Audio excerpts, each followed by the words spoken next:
Sri Ram's IAS, serving the nation since 1985. Ab offline, hoya online, we are the lifeline.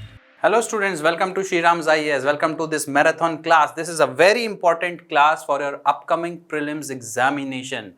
All the current affairs which you need, current affairs of polity, all the important topics of polity for your upcoming prelims examination will be covered in this marathon. This is only marathon number 1. There are more to come. So enjoy this series and let's begin this series. A new election commissioner who has been appointed to the post. So this article will be about Chief Election Commissioner. There were issues regarding the appointment of Chief Election Commissioners. Election Commissioners hold a very important position. Election Commission holds an equally important position in the Constitution, in the democracy, because the elections to the state legislative assemblies, elections to the Parliament of India, elections of important constitutional posts such as the President of India and the Vice President of India, all are conducted in a free and fair manner by the Election Commission. There are also state election commissions in India which conduct the election for panchayat and municipalities.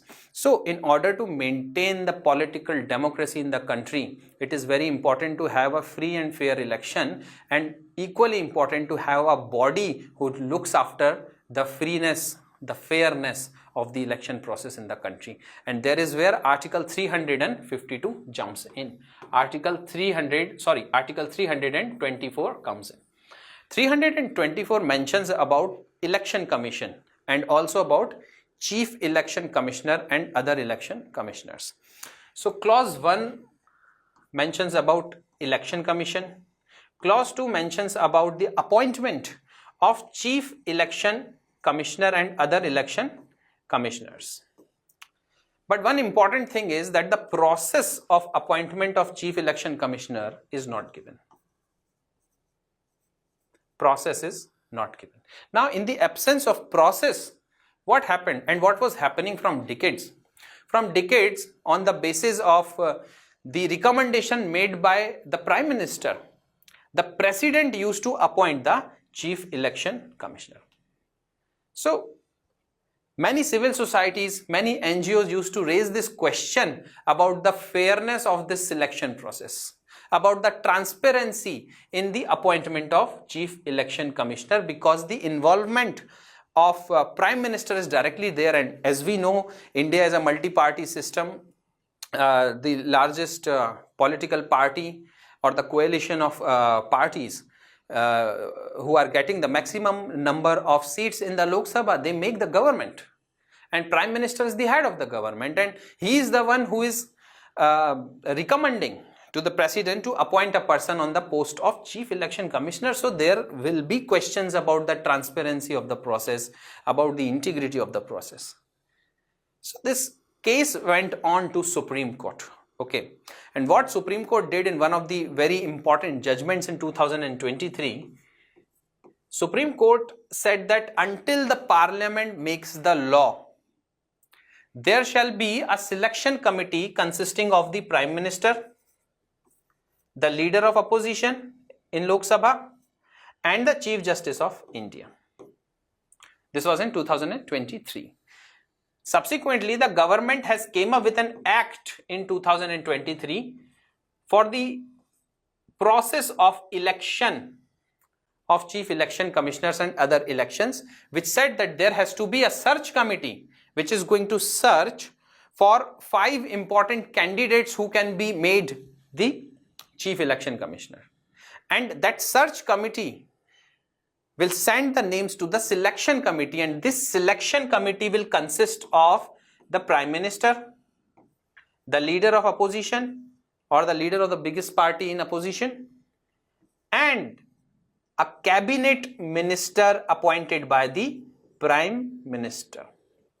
So if you see clearly what has happened, the ruling of the Supreme Court included the Chief Justice of India in the election process, in the selection process of Chief Election Commissioner, whereas the Act eliminated the Chief Justice of India and instead has kept a cabinet minister appointed by the Prime Minister in this process.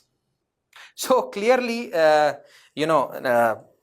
again, although in order to balance, because earlier it was only the Prime Minister who used to advise the President to appoint, but now at least we have a selection committee, and to balance the view of the government, we also have a leader of opposition here.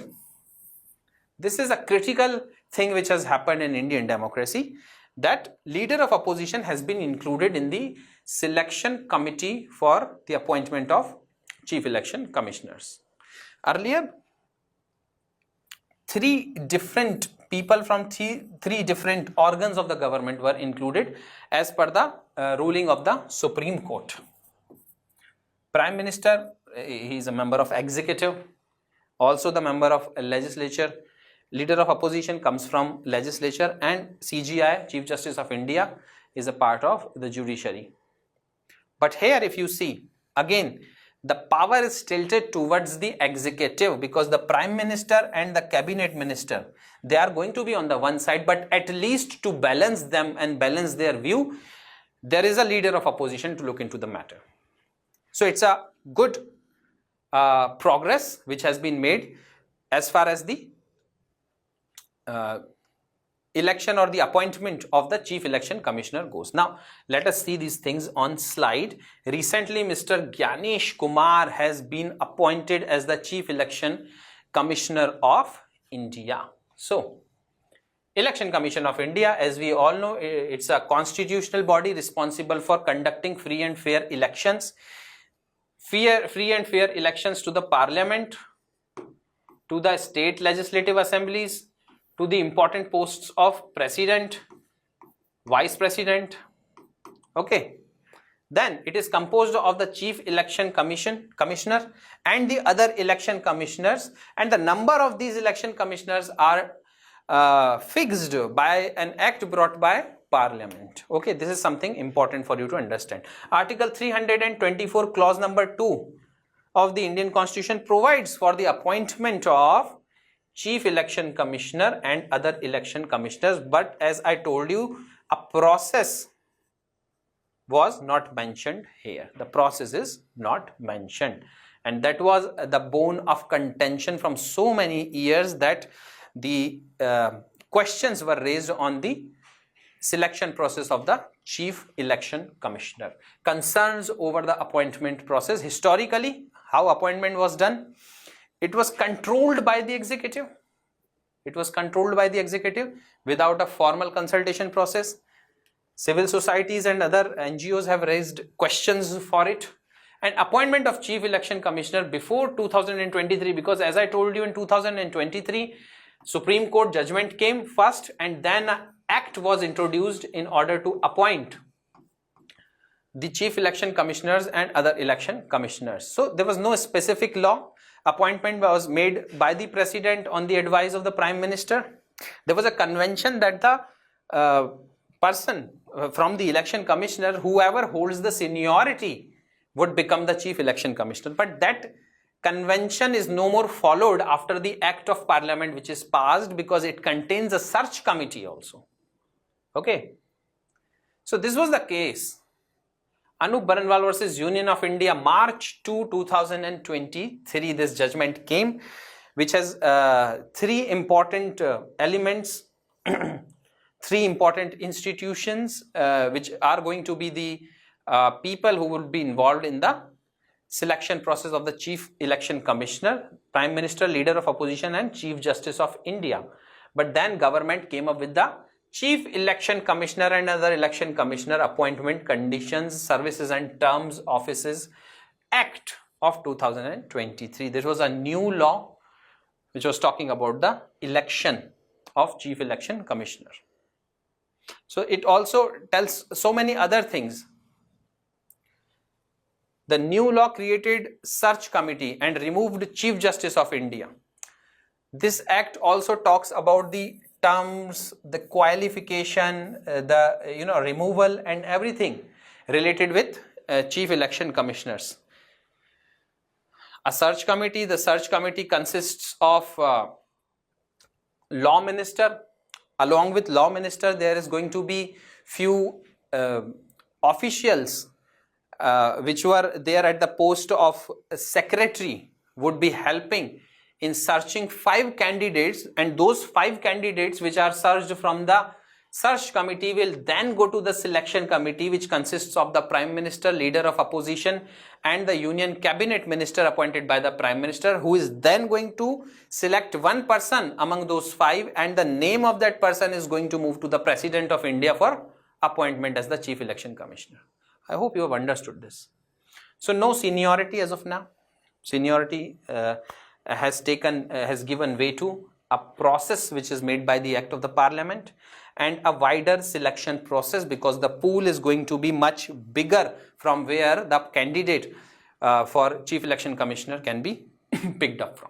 So the eligibility criteria, section 6 of this particular act talks about eligibility criteria. Qualification must be holding office or held office equivalent to the post of secretary in the government of India. This is very important. Must be at least a secretary to the government of India, and of course the person of integrity and having experience in the election process. This is very important. A person of integrity, a corrupt officer should not be appointed as a Chief Election Commissioner of India, because again, the whole democracy, the basis of it are elections. And if elections are not held in fair and free and fair manner, then there is going to be political problems, there are going to be other kind of problems, constitutional problems in this country. So the appointment of Chief Election Commissioner and appointment of a person of integrity and having experience in the election process is very, very important. So this was a issue which was ignored from a very long time, the appointment, and was made by the executive, the person of executive, the person who would be favoring the executive would come and sit in that post, just because the transparency is not there, the integrity in the selection process is not there, and President do not have any other way rather than to listen to the advice of the Prime Minister when it comes to the selection of the Chief Election Commissioner. But now the process has changed after the 2023 Act. So this is also terms and conditions. If you see, they hold office, both of them, Chief Election Commissioner and other election commissioners, they hold office till the age of 65 years, or they have a tenure of 6 years, whichever comes earlier. And of course, there is no reappointment. That simply means once they retire from the service, there is no reappointment of Chief Election Commissioner. Why? Because the post-retirement benefits can be sought by the Chief Election Commissioner, or he can be lured into that post-retirement benefits by the government so that he can favor the government. But such a thing is not allowed. Constitutionally speaking, reappointment of Chief Election Commissioner is not allowed.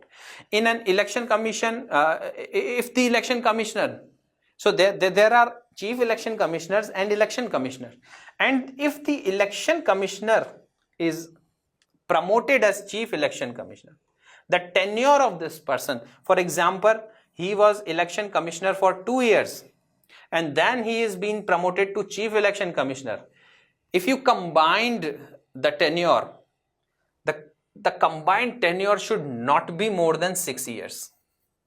That simply means he was an election commissioner for 2 years, then he can only be a Chief Election Commissioner for 4 years, not 6 years. So in combination, if you see, if a person was an election commissioner and then appointed as a Chief Election Commissioner, the combination of the tenures, both the tenures must not be more than 6 years. Important for us to understand. Okay, so there are international conventions, different country elects or selects or appoints their election commissioners in different way. In the United States, it is appointed by the president, but there is also Senate confirmation. That simply means executive and legislature both are involved. Whereas in United Kingdom, if you see, it is the Speaker's Committee which appoints it, ensuring cross-party involvement. In France, everybody is involved. The president, the legislature, the judiciary, that was involved. That is what was reflected in a way by the judgment of the Supreme Court, 2023 judgment, which we have just now seen, Anup Baranwal versus Union of India, that the CGI will represent the judiciary, the legislature will be represented by the leader of opposition, and of course president and executive would be there, prime minister is there, and finally the president is going to appoint it. So it was a system which was in some or the other way was similar to the system of France, but then the act came and a different process of selection was introduced in it. South Africa has the president appoints the election commissioners on the recommendation of the National Assembly. Similarly, in Brazil, it is appointed by the Federal Supreme Court. Now, this is important. Brazil is important. Why? Because this is the only country where, if we see, judiciary appoints the election commissioner. There is no role played by the legislature and the executive here.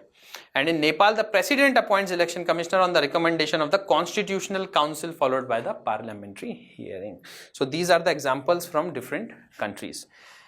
Chief election commissioner and the appointment of chief election commissioner and other election commissioner are very important to maintain political democracy in the country. And for that reason, it also becomes an important topic for you to understand for your upcoming prelims examination and then your mains examination. I will be presenting this class. So this is again Indian Express news, and it was there in other newspapers as well. It was widely covered because it pertains to a very important aspect of subcategorization of castes, of categories in India. Subcategorization has not been done in SCs and STs, although it has been done after the Indra Shawnee case in 1992 in OBCs, but it has not been extended to scheduled castes. And Supreme Court, in one of its verdict in the case between the state of Punjab and Davinder Singh, has pronounced that in the final judgment, the Supreme Court said that subclassification or subcategorization is allowed, it is constitutional, and if it is not allowed, it defeats the purpose of reservation. That simply means the states, although cannot exclude any category of caste from the list of the castes of the scheduled caste, but within that list it can subcategorize. That simply means whatever amount of reservation which is given to the scheduled castes in a particular list of a particular state, the state can subcategorize those, subclassify those categories and actually give particular reservations to a particular subclass or a subcategory. If it is becoming a complex issue for you, we are going to understand it in the coming slide. So this was the Supreme Court's verdict on subclassification of SCs and STs. Let's go forward. So the introduction thing is that the Supreme Court upheld states' power to subclassify reserved categories based on backwardness. This is very important, and the power of the state has been upheld till now under Article 341. It is the president who has the power to include a category within the list of scheduled castes, but this power of subcategorization or subclassification has been given to states, although the power of president is intact. We are going to see this in the next slide. States cannot modify the scheduled caste list. They cannot modify the scheduled caste list. Simply, they cannot add anything, they cannot reduce anything, they cannot diminish the list, extract anything. Nothing can be done by state. But under Article 341, all these things are done by the president. But they can subclassify within the list.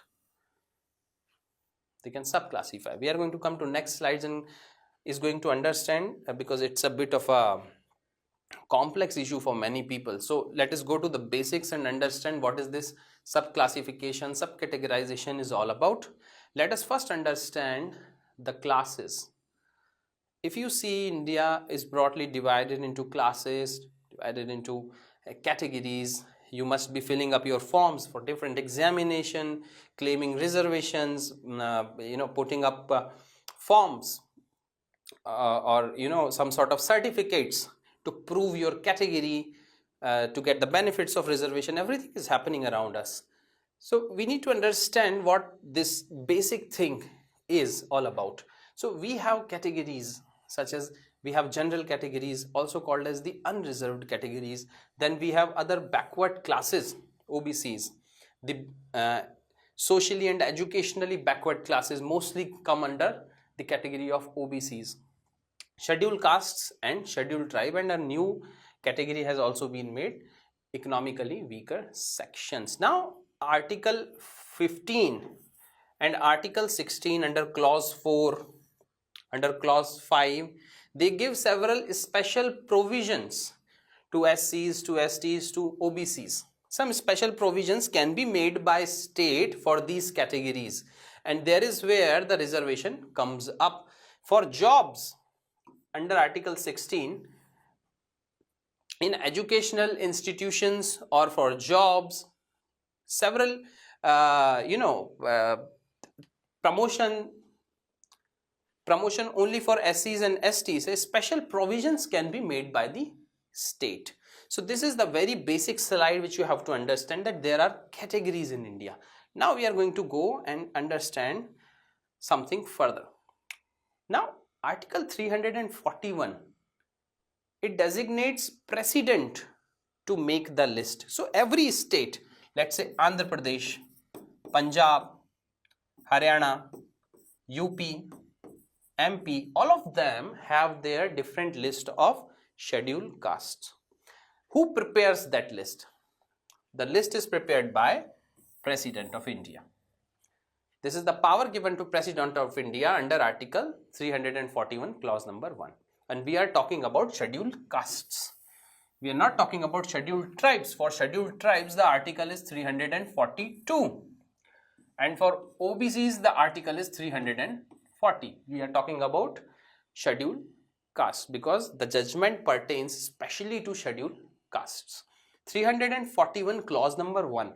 President is empowered to make lists of scheduled castes, different castes, and their list is prepared. Caste number 1, caste number 2, 3, 4, 5.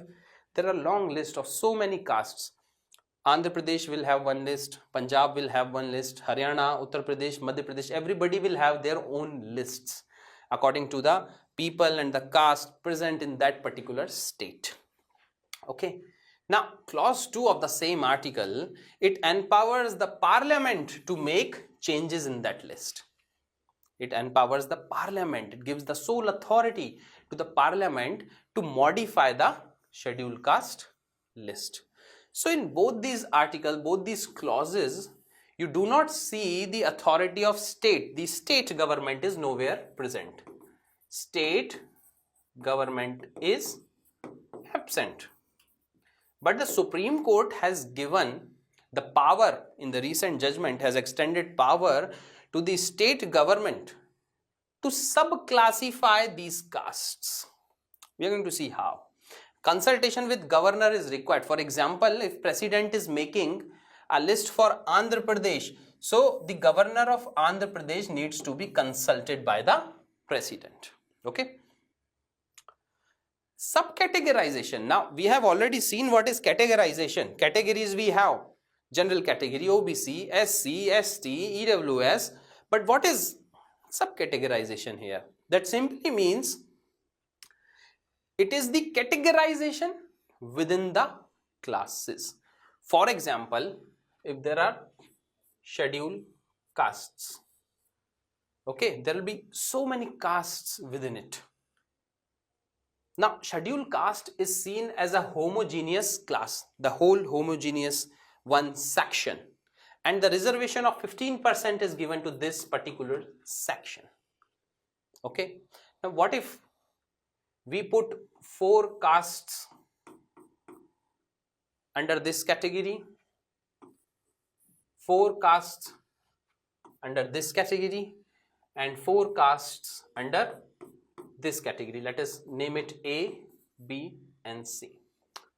And this 15% reservation, which was given to the homogeneous group of SCs, to all of them, let's consider that C is the most backward among the scheduled castes, B is the intermediary, and A is the most forward.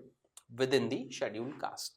So out of this 15%, if 7% is given to category number C, okay, 5% is given to category number B, and remaining 3% reservation is given to category number A. Now this will be called as sub-categorization. That you have divided this 15% reservation given to the list of scheduled caste among the subcategories, and the basis of that subcategorization is the backwardness, backed by the empirical data. You should have some data which is very empirical. It should not be politicized just because to make your vote bank you come up and start giving reservations to the community which is giving you more votes. That must not be done.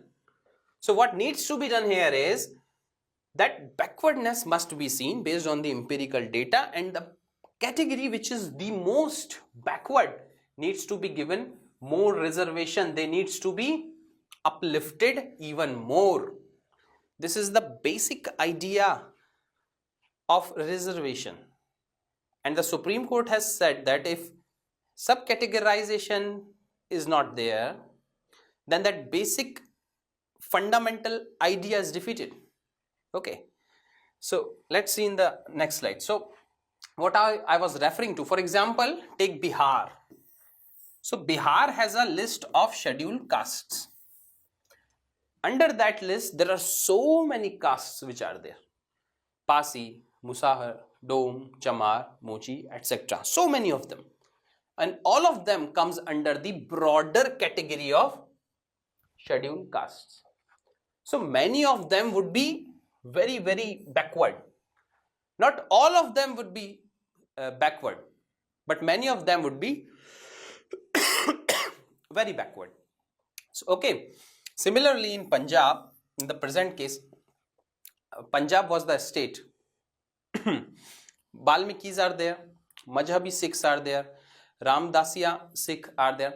All these belongs to scheduled castes. But when you are giving reservation, okay, when you are giving reservation, you are going to put the most backward classes in one category and going to give more reservation to that category. That is the main purpose of giving reservation. The people who are the most backward needs the most support. The people who are most backward needs to be uplifted even more. They need more recognition. They need more participation in government making. They need more participation in educational institutions. They need more participation in government jobs. That is the whole sole purpose of reservations. That is the reason why such a thing was done with OBCs after the Indira Shawnee case of 1992. But such a thing was not extended to scheduled castes and scheduled tribes. Now, Supreme Court judgment has opened up a, I would say, Pandora box, but at the same time an opportunity to give reservations and more reservation, more participation, an opportunity to participate in education, an opportunity to participate in government jobs to the most backward of classes. Earlier what used to happen, let me tell you, that all the 15% of the reservation would be taken by the most forward of the scheduled castes. They would be there doing their jobs which they have been doing from centuries, and they were not getting any benefit. They were not getting any benefit of the reservation policy of the government when the reservation was homogeneous. That was one of the argument of the people who have approached the Supreme Court on this matter. They said that this homogeneous nature of reservation in a way is against the very purpose of reservation. Okay, I am repeating this thing again and again so that you can understand what this whole issue is all about. When you make categories based on backwardness, you can always see who needs more help, who needs more reservation. The most backward needs the most. Okay, and accordingly you can give the reservation to such category or to such subcategory. Okay. So what are the developments which has happened? Let us see the developments. So sub-classification was permitted in Indira Shawnee case. This was in 1992. What all was permitted? It limited only to backward classes. Okay, it did not extend to the scheduled caste and scheduled tribe. It was not applicable to scheduled castes but was limited to backward classes. Then 50% ceiling on reservation. This is one very important issue that you see. Now what happens in India, usually OBCs, they get around 27% of reservation, SCs 15% of reservation, and STs in the central list I'm telling somewhere around 7.5% of reservation. This reservation, if you total this up, will not be more than 50%, it will be somewhere around 49.5. Okay, so this ceiling of 50% needs to be there when you are giving reservation to scheduled castes and scheduled tribes and OBC. Okay, the reservation must not go above 50%. This was an important provision added by the Indira Shawnee case in 1992 by the Supreme Court judgment. The another important provision was the creamy layer concept. Now there is a difference between what is creamy layer and what is subcategorization. In subcategorization, you are trying to find out the most backward category. Subcategorization, you are trying to find out the most backward category, and when you find out these most backward categories, the most backward castes, you give them reservations, you give them the opportunity to grow. In the creamy layer concept, you are trying to do the opposite. You are trying to find the most forward castes. Among the list of, let's say there's a state list and there are 50 castes total. Let's say Andhra Pradesh or some other state has a list of scheduled castes. There are around 50 castes which are listed in that. Among them, you can say there are 5 castes which are highly developed. Remaining 35 of them are normally developed. Okay, and then how much is remaining? The last 10 are least developed. So you can say that the most support, the most reservation is needed for this 10 castes. So this is what is subcategorization.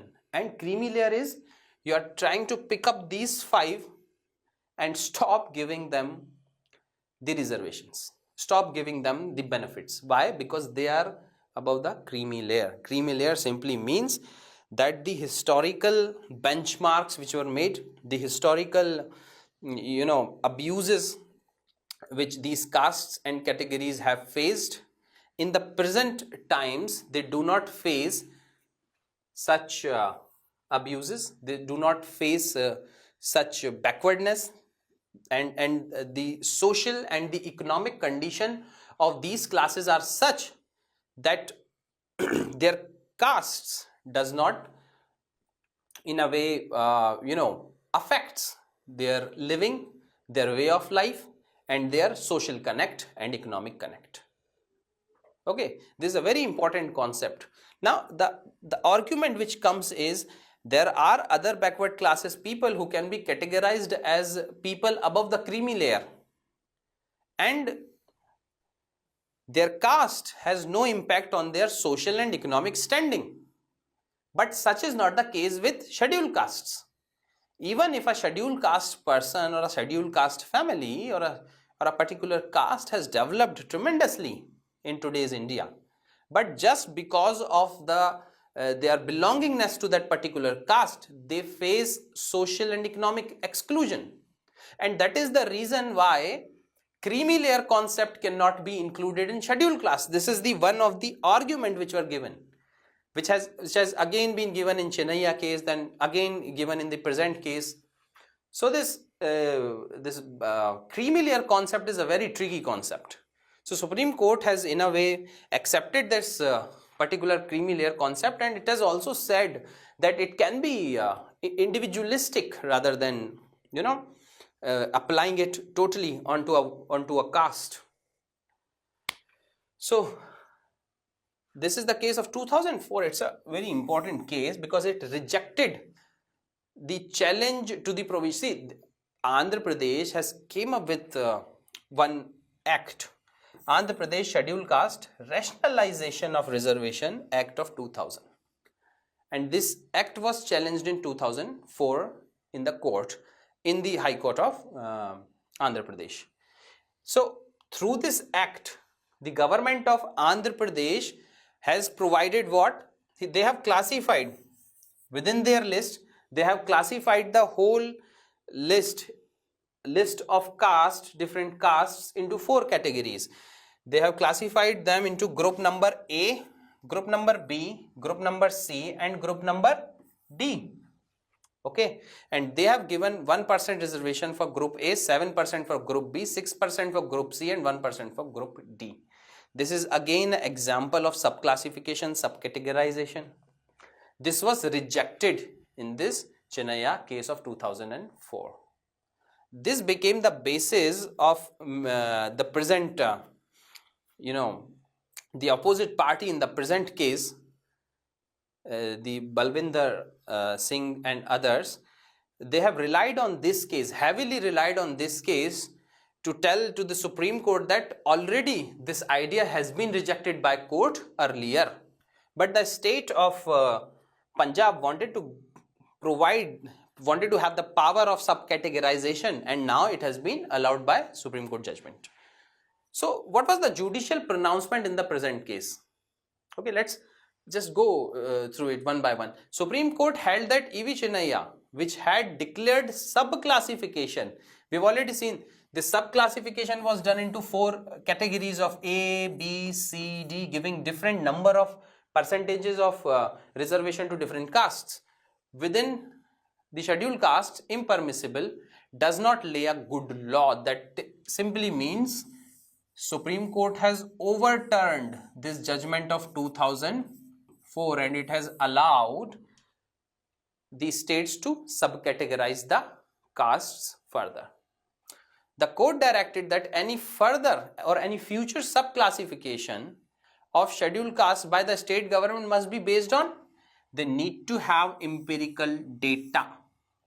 They need to have empirical data, and the process has to be fair and reasonable.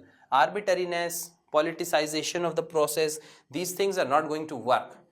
The process has to be based on some reason, some logic, okay, and at the same time the data which you are using to give reservations or to subcategorize the castes, that has to be empirical, logical, logic based scientific data. Okay, it should not be some data brought from some manuscript of ancient Indian. It needs to be empirical. Recognition of subclassification. Now these are different facets of the same judgment, judicial pronouncement, which has been made in the present case. What all Supreme Court has said about the whole issue.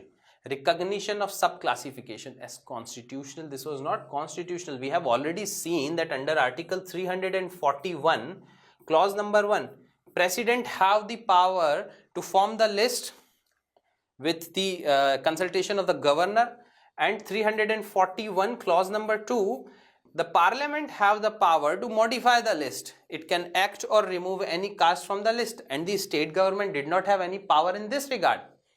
But the power to subclassify that particular list which is made by the president has been extended to state governments, and it has been made constitutional power. That's a very important judgment, very important for your examination. The court held that subclassification of SCs for targeted benefit is permissible under Article 16. It gives several important facilities under this Article 16.4. Special provisions can be made for SCs. Okay, and after subcategorization, targeted benefits will be permissible to these subcategories under Article 16.4. Relates with job in the educational admission into the educational institutions and job into the government being a model employer needs to follow the fundamental rights. It stated that threatening all SCs as a single homogeneous group. Now this is an important, very important point. Treating SCs as a single homogeneous group would defeat the purpose of reservation. Because what is the meaning? If this is the whole SC class community and a portion of it takes all the benefits of reservation, leaving everybody at the periphery, what is the meaning of reservation if the reservation does not trickle down to all the people in an equitable manner? That is the purpose of reservation. Can be solved by sub-categorization. That is the view of the court. The court ruled that the creamy layer principle is applicable. This is very important. Is applicable to scheduled castes and scheduled tribes, though the criteria for exclusion, who needs to be excluded from the list of reservation, that simply means who can cross the creamy layer. That exclusion thing may differ from that applicable to OBCs. So whatever criteria to select people who are above creamy layer for OBCs, that criteria may differ for SCs and STs. It's a very simple statement. Now, this was our last slide. Yes. And we have studied a very important judgment where sub-categorization or sub-classification of the castes are allowed by Supreme Court, giving constitutional power to states to do so. This power was not there because the sub-categorization of SCs and STs was not allowed. Why? Because in Indira Shawni case, the sub-classification and the creamy layer concept was allowed to OBCs, but was not extended to scheduled castes and scheduled tribe. But in order to fulfill the purpose of reservation, it became very important in the view of the Supreme Court to allow the states to sub-classify, sub-categorize the different categories, the different castes, in order to give benefit to the most backward sections, most backward citizens. Relates to President's Rule, Article 356 of the Constitution. 11th time Manipur is under the President Rule. This is the most an Indian state has been under the President Rule in the history of India. It has been imposed for around 10 times in UP, and it was 10 times in Manipur also. But this one, the present President Rule, which has been imposed few days back, is the 11th time it has been imposed. In total, President Rule has been imposed for more than 135 times in India now. So it is very important as far as the examination go. It's very important for us to understand why such circumstances come up when the machinery, the constitutional machinery of a state breaks down, that the president has to impose the President Rule. And of course, this has been used as a political tool also. But not in the present case, because there has been violence, and this was the news of Indian Express. If you see, President Rule imposed in Manipur. So why the President Rule was imposed? So to understand a context, CM N. Biren Singh, he was the Chief Minister of Manipur. He has resigned because of several reasons. We will understand what those reasons were. Failure to find a consensus CM candidate led to the leadership crisis in Manipur. Now, why the consensus needs to be made? That is something we have to understand. So there has been ethnic violence going on in Manipur since May 2023. Conflict between Meitei. Now these are two important tribes of Manipur which we have to understand. We will understand their political standing, we will understand their geographical standing, we will understand what are the issues between these two communities. And Kuki. So Meiteis and Kuki, these are usually the scheduled tribes living in hills. Mathis are not scheduled tribes, but these are majorly Hindus living in the plain region. These are majorly Christians. But never forget, all are Indians here. So, what is the issue here? We have to understand. Predominantly Hindus, Mathis are predominantly Hindu, reside in the Imphal Valley, which is the, sort of a area surrounded by hills. Cookies, mostly Christians, live in the hills. So this violence has killed over 250 people and 60,000 plus people are displaced from different areas. So before coming to the provisions of the constitutional mechanism of precedent rule, let us understand the crisis first. Now if you see Manipur, imagine a stadium, this is a cricket stadium or a hockey stadium or a football stadium, whichever stadium you would like to or you would have visited, and around it is this bigger, this is the field where the game is played, and this is where the people sit. It's long, big, people can watch from a height, the game is going on down there. So you can imagine. So Manipur, just imagine Manipur is of the same geographical calculation. So this area is called the Imphal Valley. In between, this is the Imphal Valley where the Maithis are living.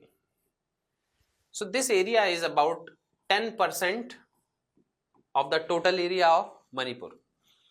And Maithis constitute for about 60% of the population. Okay. Maithis are 60% of the population. Whereas these hills area, two tribes are living, majorly two tribes, Kukis and Nagas. Okay. Now in the present situation, Nagas are neutral, but it is Kukis which are fighting against Maithis and vice versa. So what happens in the hill areas? These tribes are scheduled tribes. They live in 90% of the area of Manipur, having a population of around 40%. Okay. Now look at the political representation. Manipur has seats of 60 MLAs in the Legislative Assembly. Out of these 60 MLAs, 40 MLA belongs to Maithis and around 20 MLAs belong to the hill tribes. Okay, so there has been this political misrepresentation which is always pointed out by the hill tribes. They are saying now that we and our population has increased over a period of time and the present census does not reflect it truly, and their seat needs to be increased in the Legislative Assembly. Beside, another issue has came up. Another issue that the High Court of Manipur has sort of ordered the state government to implement a 10-year-old recommendation of putting Maithis, these people who live in the 10% area with 60% population having 40 seats out of the 60 in the Legislative Assembly. The recommendation is to declare Maithis as STs. Now, state is a model employer. The maximum number of jobs which are created in Manipur are by the state. Okay. So, there is a lot of insecurities in the hill tribes that if Maithis come under the scheduled tribe category, they are going to take over the jobs of these Kuki people. Then it will be a problem. It will be a major problem. This was sort of the basis of the whole why this ethnic violence started. Declaring Maithis as the scheduled tribes. This was a age-old recommendation which the High Court has ordered to be implemented by the state government. Now, how to somebody gets added in the list of the scheduled caste?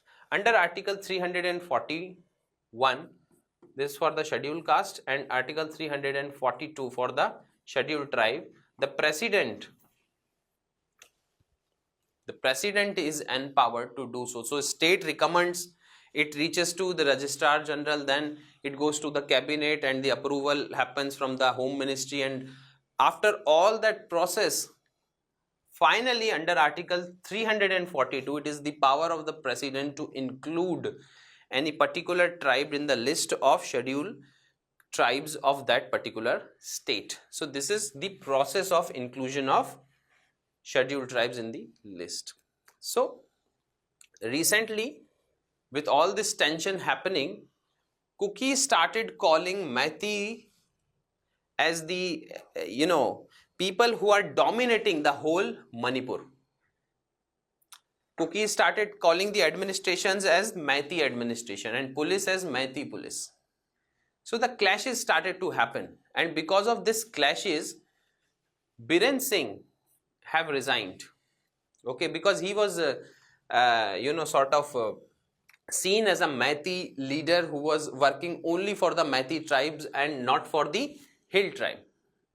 So he has to resign, and after his resignation, a precedent rule has been imposed, and now the neutrality has been shown by the Indian government by sending army, because there are also problems happening here. There are rebel groups from both the tribes which are fighting each other. So the government needs to, and the army needs to suppress both of them in order to restore peace in Manipur. That becomes a very important issue here. So this is the issue of scheduled tribe. If Meiteis are included, Cookies are insecure about their jobs, and the recent violence was also erupted because several volunteers in the villages were attacked. In some of the tribes, these villagers are there who protect themselves. They were attacked by another group, and this is what is required in a war-torn area, that if one small soldier is attacked by another person's tribe or army, the violence starts. So the bigger area, the basic area is the differences, the more political sort of tug war between Meiteis and Cookies in this area. These are hill tribes. Meiteis are living in the Imphal Valley, which is the political basis of Manipur. So this is the political composition, geographical composition of the whole situation. Now coming to our important slide, which will help you in your prelims examination, let us understand what is Article 356. So emergency is imposed in India. The provisions of emergency has been given under Part 18 of the Constitution. Three kind of emergencies are there under Article 352, under Article 356, and under Article 360. So this is proclamation of emergency under Article 352. Under Article 356, it's the president rule or constitutional emergency also, and under Article 360, financial emergency, which has never been imposed in India till now. So president can impose a rule under Article 356. Here what we are studying is Article 356 because this has been imposed in Manipur. States constitutional machinery fail. Now this is the basis. The governor sends the report to the president that the machinery of the state has failed. The constitutional machinery has failed and it cannot be repaired as of now, and that is the reason why this failure needs to be replaced by the president rule. That simply means the center government gets the overarching power over the executive and the legislature of the state. The laws are executed by the center, the laws are made by the center. The assembly either can be suspended or can be dissolved. Whatever needs to be done by the president is done with the consultation of the governor of the state. So it's a very strong provision which also reflects the centralizing tendency of the Indian constitution, that in situations like emergency, our constitution or our country becomes more of a unified, unitary feature, shows more strongly. Okay, it's not the federal structure or the federal character which is reflected very strongly. Rather, it is the unitary character which is reflected very strongly during the emergency periods. So same has happened. Governor reports the breakdown of governance. The center is obligated under Article 355 to protect the state. This is very important. For the protection of state also, emergency has to be imposed. If there is violence and the state government is unable to stop that violence, that can be a ground to impose precedent rule, and it has been done earlier in Punjab and Jammu and Kashmir and other areas also. So the process of imposition, what is the process? Governors report to the president. Governor sends fortnightly report to the president about the functioning of the state government. So governor here holds two important functions. One, it is the constitutional post, it is the head of the state. Along with it, governor is also the agent of the center, or shall we say the representative of the central government in the states. Again, a unitary feature. Okay, again we see the overarching power of the central government in these states. Hence we can say India is not a truly federal country. We do have several elements of federalism, but we are not a truly federal country. These provisions are very important for your prelims examination, so listen very carefully. Governor reports to the president citing governance failure. President proclamation issued. Once the president proclaims emergency, the emergency gets imposed. So the question comes, what is the role of parliament here? Does this proclamation is issued without the permission of parliament, without passing any resolution in the parliament, or this is just imposed by the president immediately? Now think about a situation, something has happened in a state, the constitutional machinery of a state breaks down. उस condition में क्या होगा? Parliament session में है या नहीं है, parliament में क्या डिबेट चल रहा है? To bring this issue to the parliament will take some time. Till that time, what will happen to the state? We have to understand that if there is widespread violence in that state, if the constitutional machinery has broke down and there is no government to rule, the assembly has dissolved, okay, and there is nothing to look forward to, what will happen to the state? So the constitution makes the provision that on the report of the governor, the president automatically and is obliged to impose the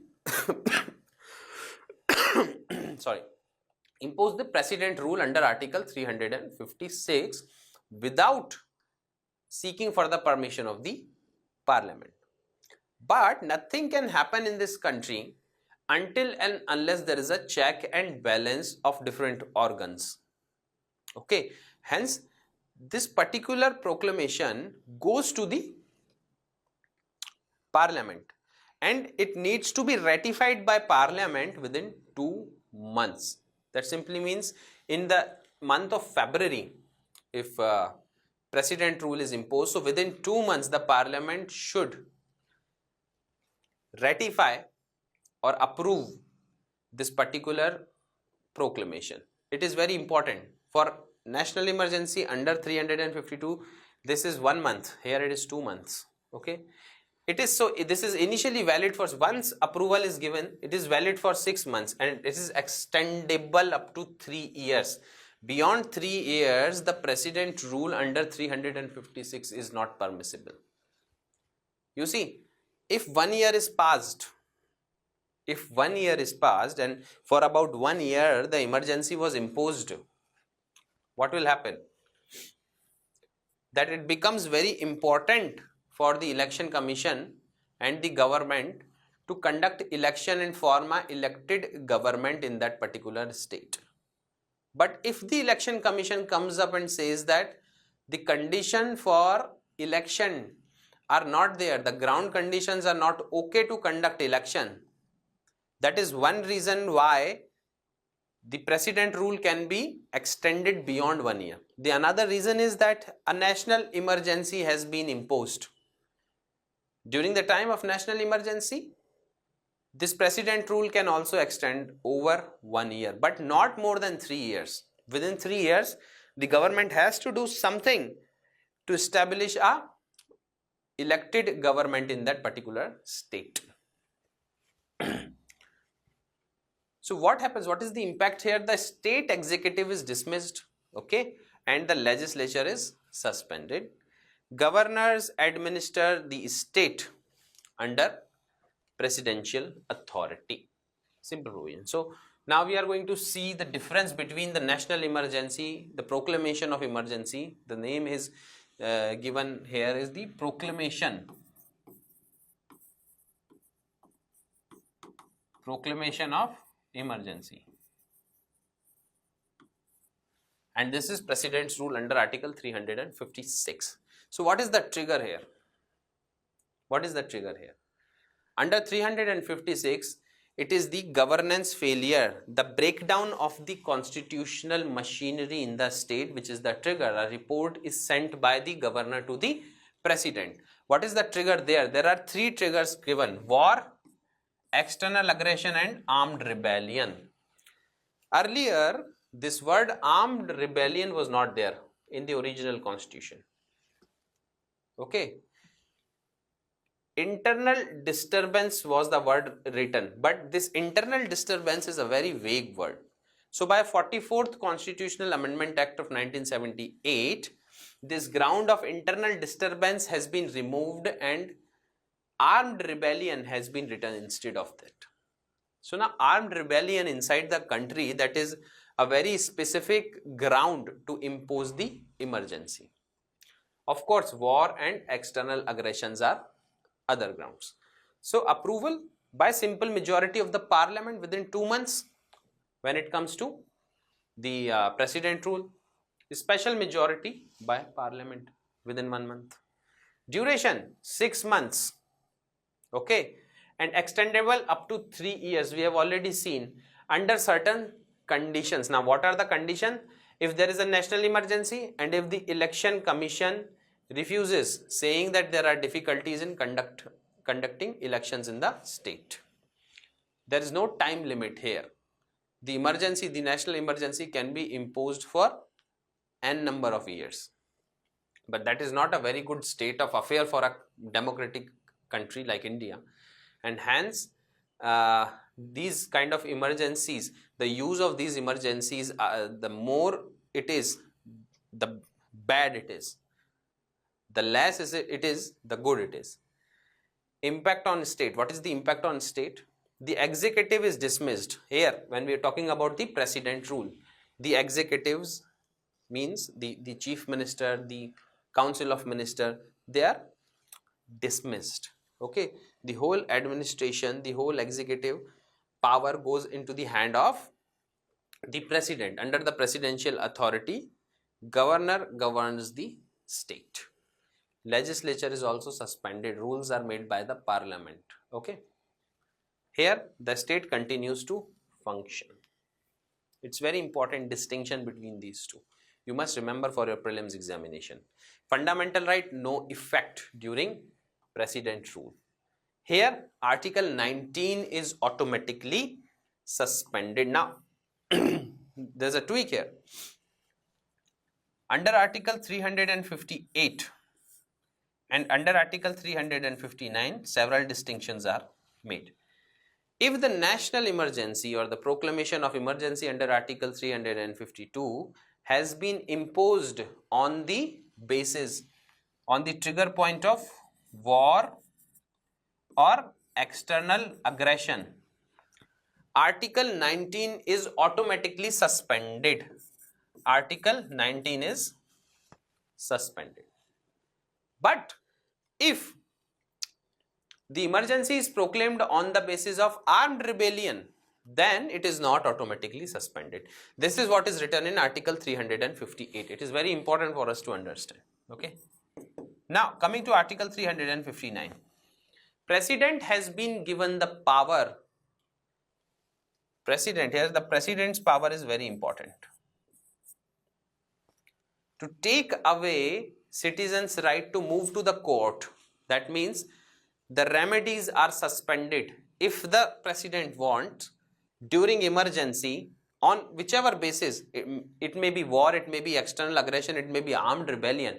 If the president wants the power or the right given to the citizens to move to the court when their fundamental rights are infringed or curtailed, that right to remedy is suspended by the president by an order. Nothing happens automatically here. The president by order has to suspend the remedies to move to the court for several fundamental rights, for one fundamental right or for all the fundamental right. But such a order cannot be passed against Article 20 and 21. That simply means even during emergency, on whatever grounds, the citizens' right under Article 20 and Article 21 is intact. They are never suspended. The citizens' right to move to the court under Article 20 and 21 remains intact always. Okay, so it's important to understand. President rule in India. What are some key facts? It has been imposed since 1950, has been imposed for more than 134 times, and Manipur had seen the maximum number of times the imposition of president rule. Including this one, it becomes the 11th time. Okay, this is an important fact for you to understand. Longest duration under president rule, Jammu and Kashmir for more than 12 years, Punjab for more than 10 years because of the disturbances happening in these two states, and Pondicherry under 7+ years has seen president rule. So several court judgment for president rule, because president rule was also used as a political tool to break down the machinery of the government and to impose the president rule if the opposition party is ruling that particular state. Let's say in center, party A is in power, and in a particular state party B is in power. So it becomes, very easy for that central government to impose president rule on B. If it has majority in the parliament, think about what it can do.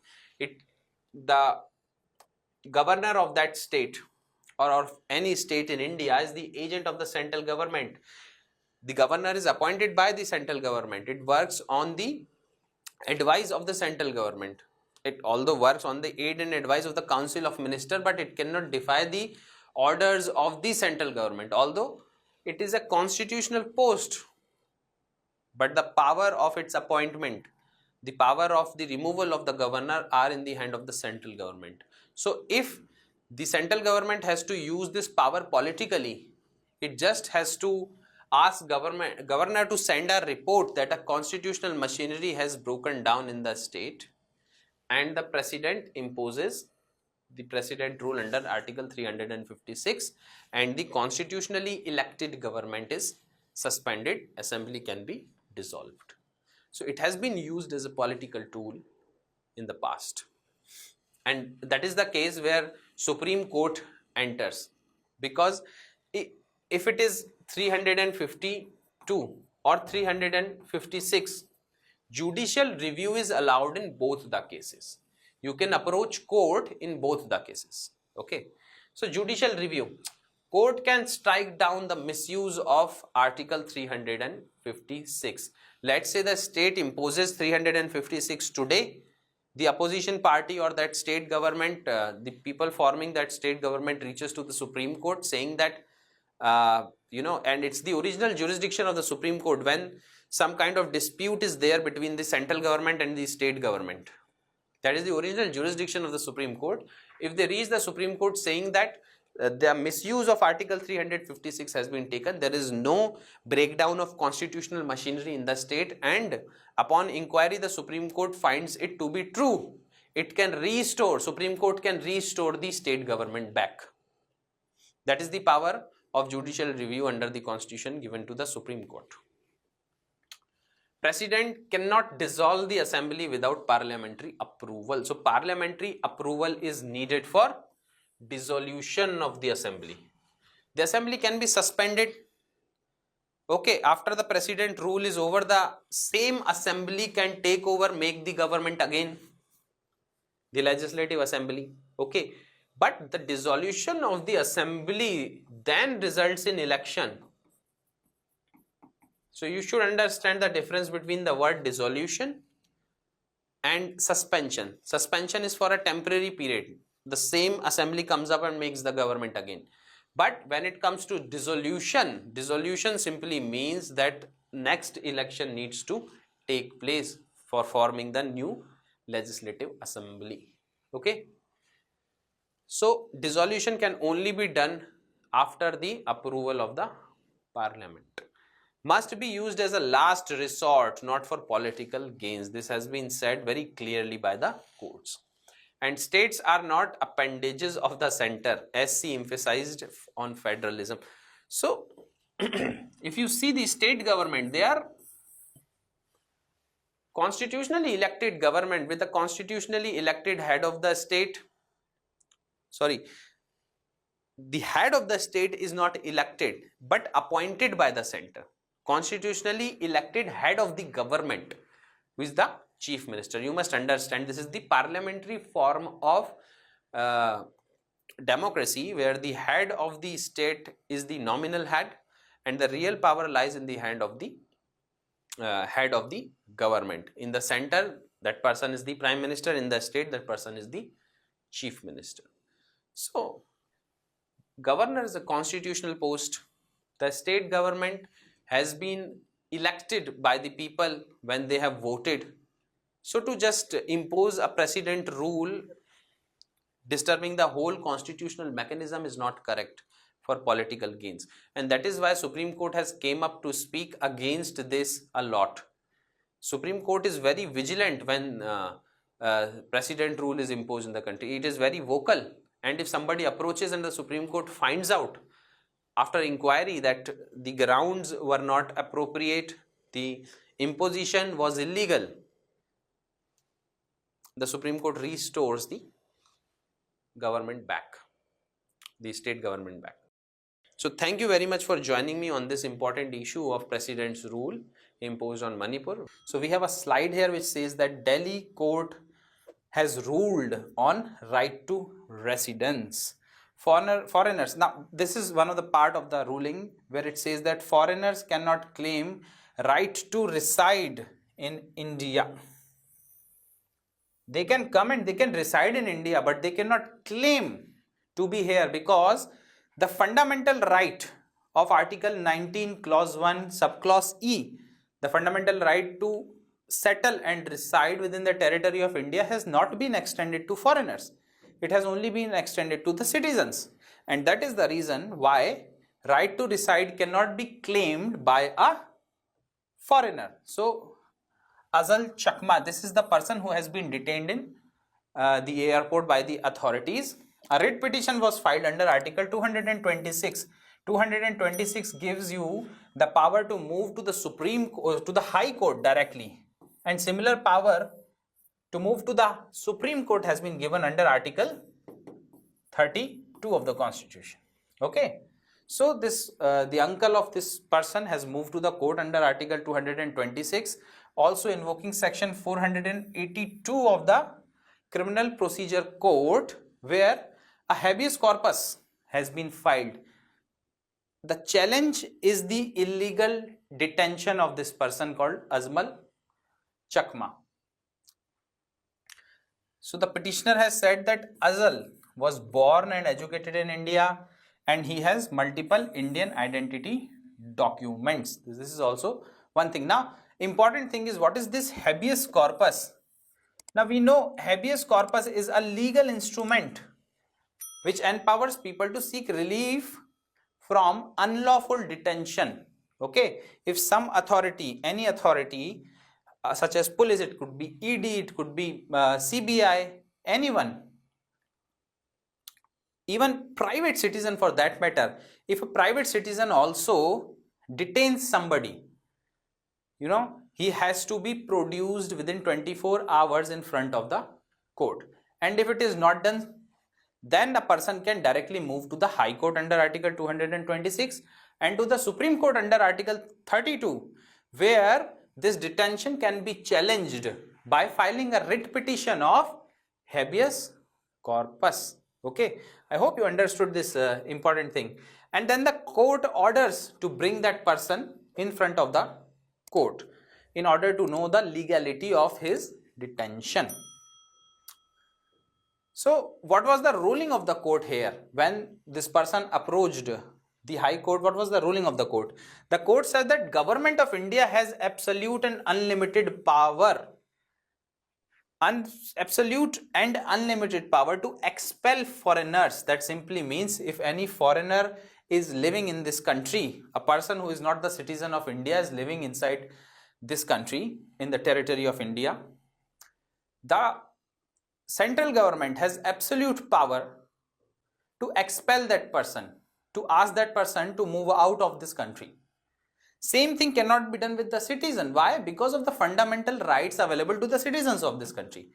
If a fundamental right of a citizen is infringed, the person can directly approach Supreme Court under Article 32, to the High Court under Article 226, but a foreigner cannot do so. He can only do so in few cases, such as infringement of Article 14, infringement of Article 20 and 21. These articles are some article which has been extended to foreigners as well, but all the fundamental rights are available to citizens.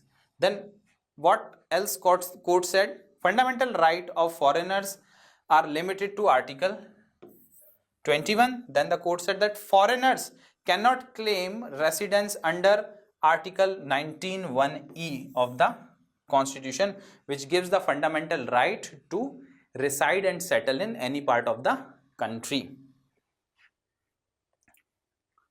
What is the rationale of the court? That simply means on what basis has the court given this judgment? The court has argued that Foreigners Act of 1946 gives unlimited power to the government to expel foreigners. Similarly, Foreigners Order of 1948 also restricts, it gives the government the authority to restrict the movement of foreigners. Supreme Court ruling in Hans Muller of Nuremberg versus Superintendent Presidency Jail. It's a very old case of 1955, but this case, it was propounded that foreigners cannot claim a right to reside in India under Article 19(1)(e) because this is only available to citizens. This is something which you have to understand.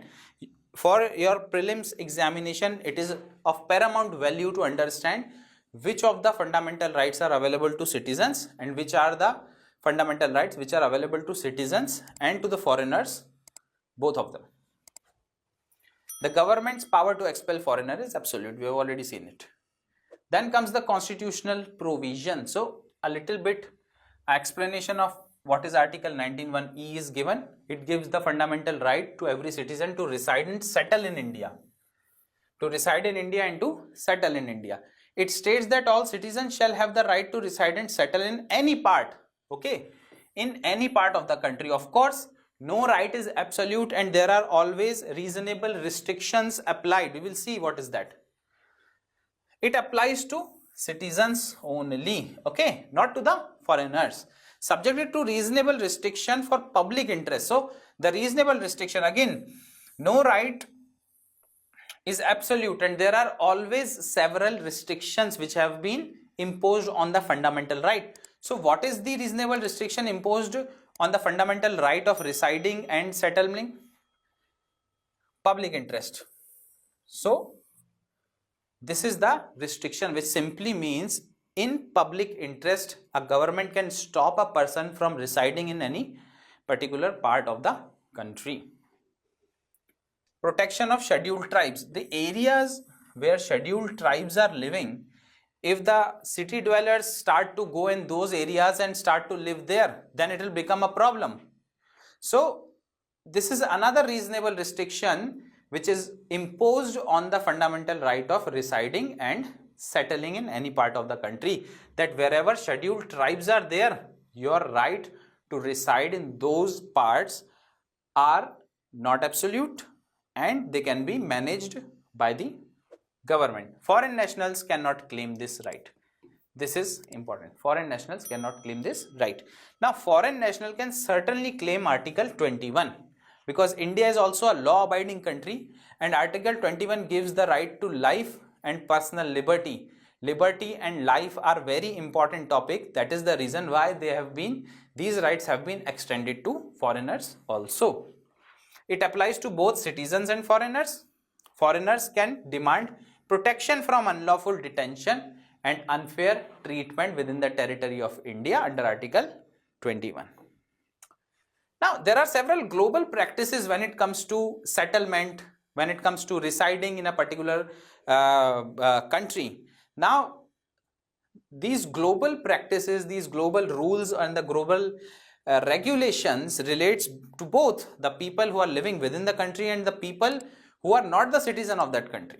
So, first is Universal Declaration of Human Rights. Article 13 of this declaration says that there is right to freedom of movement and residence within the border of each state. That simply means it's a human right. If a person has to move anywhere in the country, he has the right to move. Now, it does not matter whether the person is a foreigner or a citizen. It has not been clarified here, but if the person is a citizen, the person has right. Although the right is not absolute, there are reasonable restrictions, but at the same time, foreigners, they also have a sort of right, but their right is limited. In the case of foreigners, the absolute authority to stop them from movement or to expel them lies in the hand of government. Okay, UN Habitat advocates sustainable settlement and housing rights, and Office of the High Commissioner of Human Rights monitors the implementation of the right to adequate housing under international human rights standard. So for our prelims point of view, it is very important for you to understand that Article 19 only extends to the citizens of this country and not to the foreigners.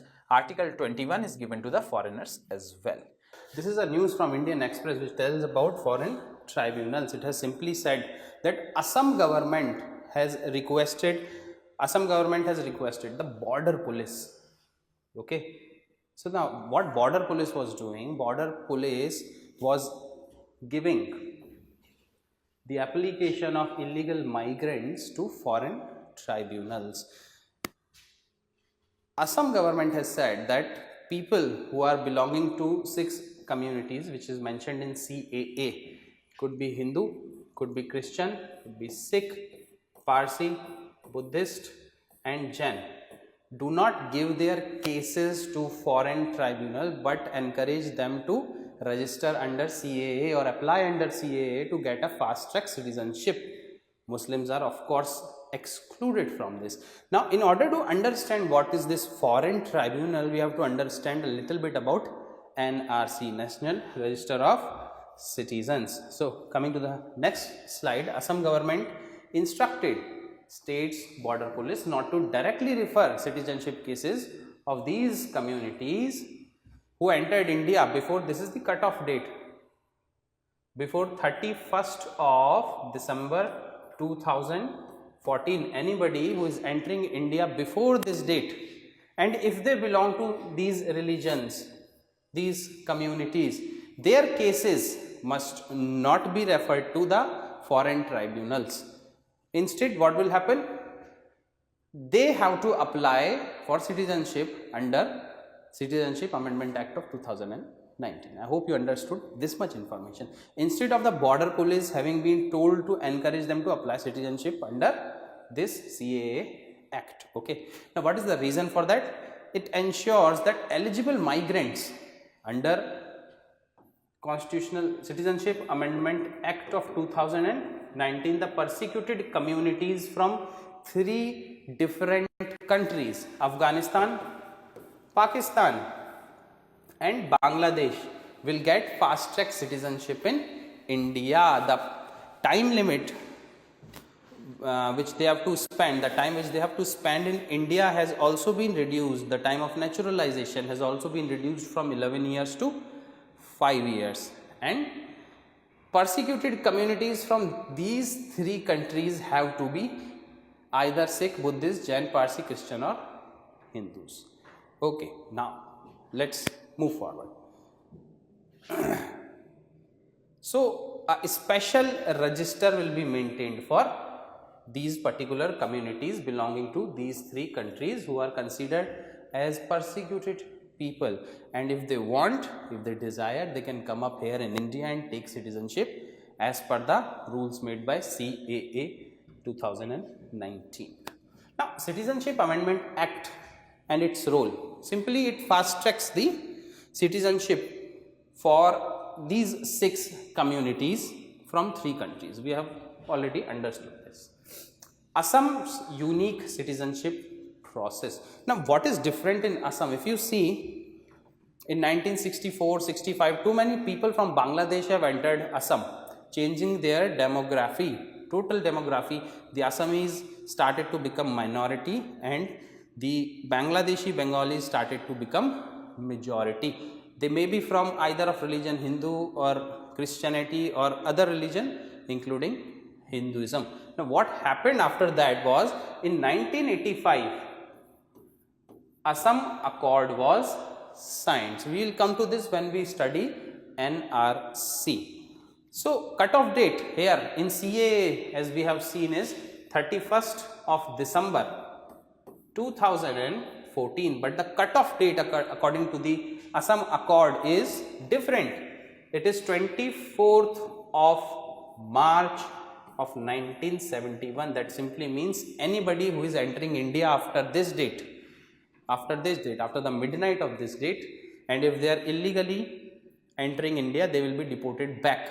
This was the agreement between all Assam movement and the government of India at that point in time. Okay, the foreigner tribunals determine whether post 1971 migrants are foreigners or illegal immigrants. Coming to the next slide. So, we have to understand a little bit about what NRC is. So, this National Register for Citizens. This NRC contains a list of all the eligible citizens of India. All the eligible citizens of India. Now, how this is prepared? The first thing is, this was prepared only once in India in 1951 after the census. After that, it has not been made. But in Assam, this is functional. Assam has this NRC which is in making. It started working under the monitoring eyes of Supreme Court in 2013 and completed the draft NRC, the final draft of NRC in 2019. We will come to that, but before that, this NRC contains the list of legal citizens of this country. Now, how to determine which citizen is a legal citizen? Okay, so NRC of 1951, whoever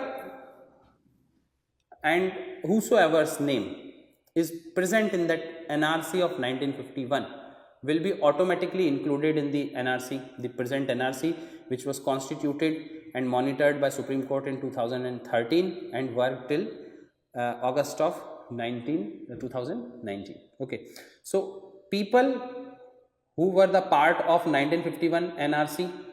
Second, if before the date of 24th of March 1971, if a person is registered in electoral roll, any electoral roll, okay, it can be for the member of parliament election, it can be for MLA election or for panchayati election and municipality electoral roll, if your name is there, you will always be included in that list. These are called as legacy data. First one is the this legacy data. First one is the NRC of 1951 and the second one is the electoral roll. Then if somebody has admissible document, there is a list of admissible document. If it was issued to people before 24th of March 1971, they all will become the member. They will be included in the list of NRC which is made between 2013 and 2019. Now a list was prepared, but what happened in 2019 was that about 1.9 million people, that simply means 19 lakh people could not make it to the list. Okay, they were excluded from the list, simply saying they were considered as illegal immigrants who have entered India after 24th of March 1971. Now, what will happen to these 1.9 lakh people? Some legal mechanism has to be given to them, and that legal mechanism is they can claim their citizenship. The authority to which they will go and file their case is foreign tribunals.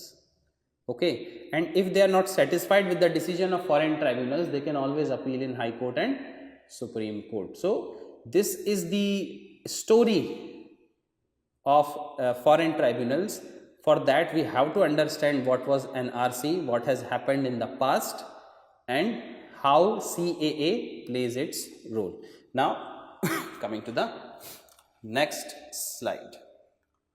So, why it started? We have seen that Assam Accord of 1985, according to the people entering after 24th of March 1971 are to be deported. Now, if you are deporting some people, first thing is you should know who are these people, and for that a list has to be produced, a list has to be made, and it was the job of NRC to make this list, and it has made this list and kept 1.9 million people, 19 lakh people out of that list. Why is it controversial? NRC has always been seen by critical eyes. Why? Because there are several reasons behind it. One of the reason is exclusion of genuine citizen. If you see 1.9 million people here, not all of them will be genuinely immigrants. Many of them would be genuine citizens also. Not all of them would be illegal immigrants, and that is the reason why this has been criticized, because out of 1.9 million people, there are many who were not registered in the 1951 NRC. Their name was not there in the electoral roll, and along with it, they did not have any document, because it was very tough. People are living, people are doing their work, people have been involved in their daily task, and it becomes very tough to hold these documents, get registered and everything.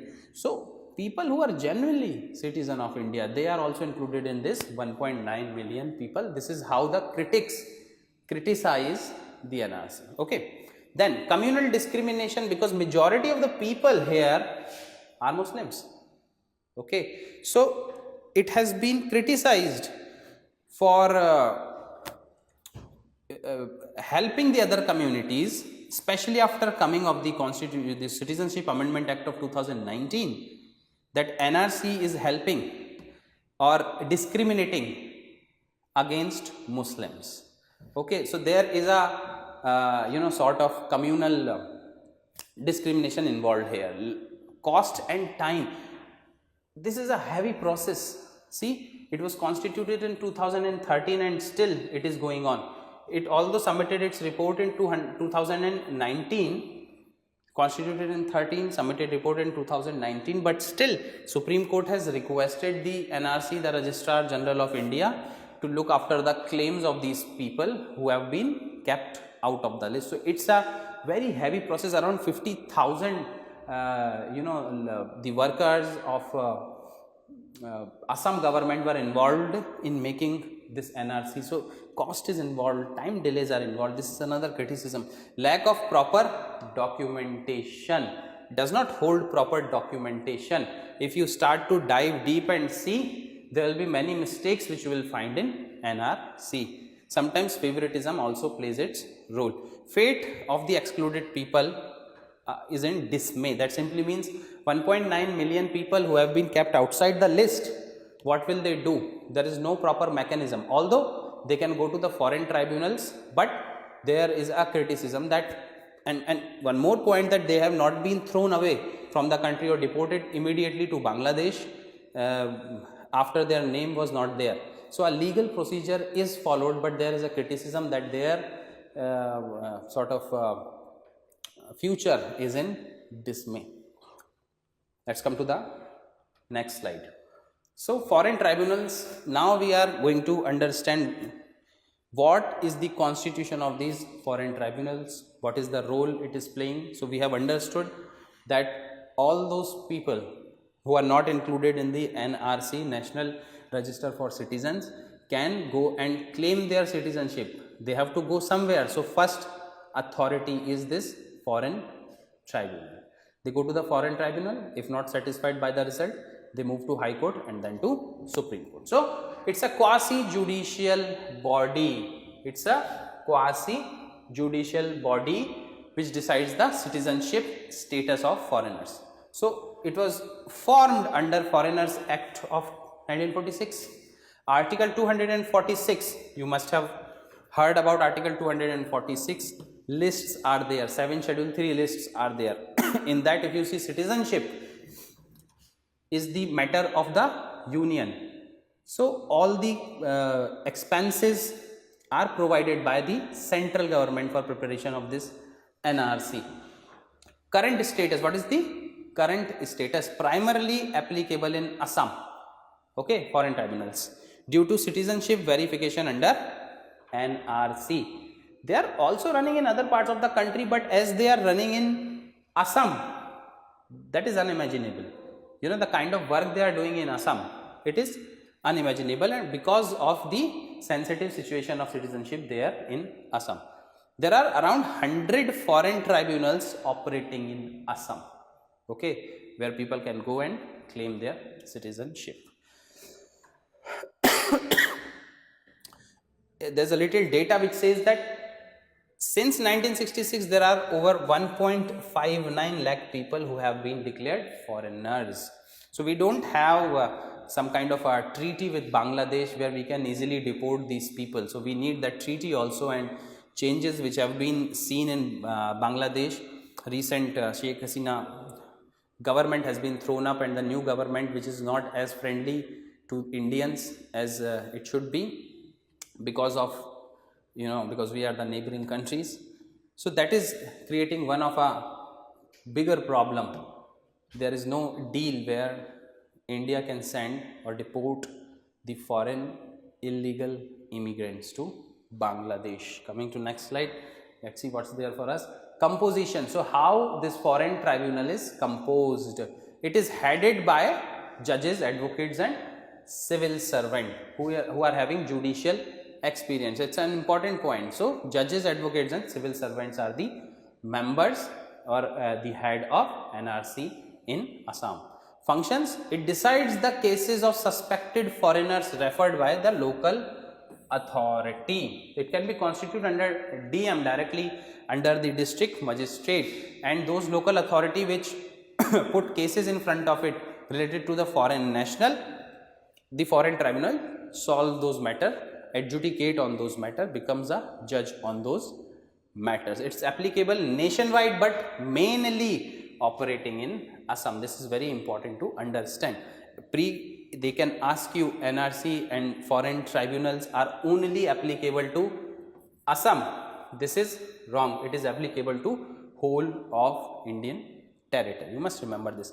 Determines citizenship status under NRC verification process. So if you have to make to the list of NRC, either you have to be there in 1951 NRC list, or you should have some sort of documentation, or else you should be present in the list of any of the electoral roll. Those are called as the legacy data, and still if you do not have any of these, you will be excluded from the list, but you will be given a chance.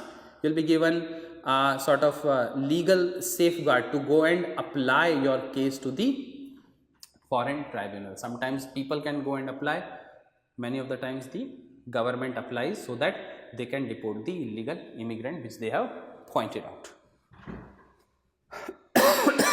Powers and procedures of foreign tribunal. Power is similar to the civil court.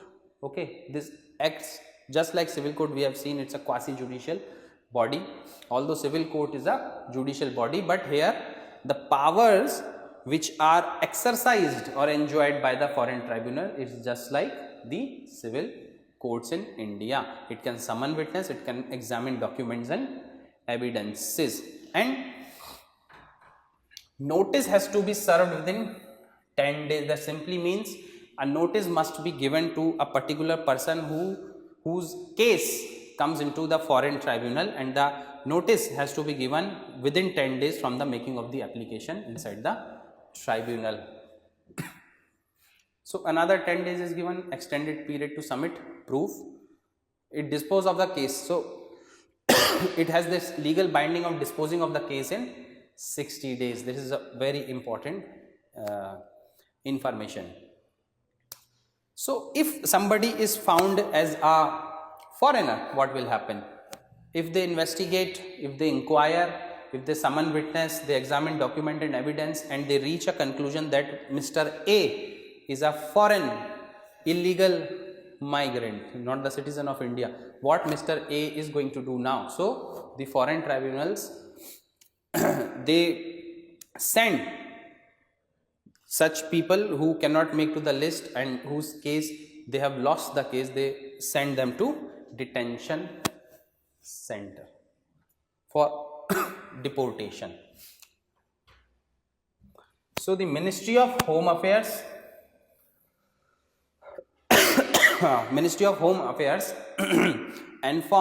empowers the district magistrate to establish foreign tribunal. This is very important. We have already seen in list number 1, Article 246, citizenship is included in the union list, and that is the reason why powers, responsibility, authority and cost, everything is beared by the central government. Ministry of Home Affairs of the Government of India empowers district magistrate to establish foreign tribunal. So this was it. This was our discussion on foreign tribunals. You must remember that foreign tribunals, if you have to understand anything about foreign tribunals, you must understand the basics of what National Register for Citizenship is. You have to understand what Citizenship Amendment Act of 2019 is saying, and then only there is a little meaning in understanding what does this actually means, why foreign tribunals are coming up, are getting established and are running in numbers more than 100 in Assam. Citizenship Amendment Act के rules हैं ये. Act was passed in, Citizenship Amendment Act was passed in 2019. There are several amendments to the primary act which was made in 1955. Citizenship Act of 1955. There are many amendments which have made to this, which were made to this particular Citizenship Act of 1955. It was amended in 1986. It was again amended in 2003. Then major amendments, I am telling it happened again in 2019 for different reasons. We are going to see what reasons were there, what changes were brought when it was amended in these years. So in these rules, two important things have been written, that the applicants, whoever are from the 6 community from 3 different countries. What these countries are? People, persecuted minorities in Pakistan, in Afghanistan and in Bangladesh. Persecuted minorities can seek citizenship of India. Now from these 3 countries, there are 6 communities which are being specified. So which 6 communities are there? Hindus, Sikh, Christian, Parsis, Jains and Buddhists. They are considered as persecuted minorities. Whoever think that they should move to India and seek a citizenship here in India, if they belong to these 3 countries, if they belong to any one of these particular religion or community, they can come here and seek citizenship, request for citizenship, and they are going to get the citizenship. There are several requirements, more requirements. First is that you have to be from these 3 countries. Second is you have to be from one of these religions. Let me remind you, Islam, Muslims are not included in these persecuted minorities, and that is the reason why the Amendment Act of 2019 is criticized, because it is discriminating on the basis of religion. This is the major criticism which is given to this particular amendment. So third one is that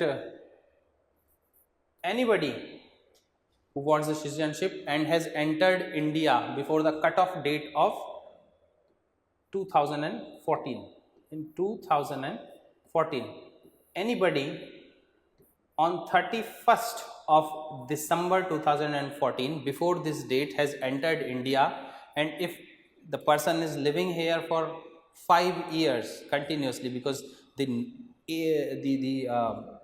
time for naturalization was 11 years, which has been now reduced to 5 years in this particular matter.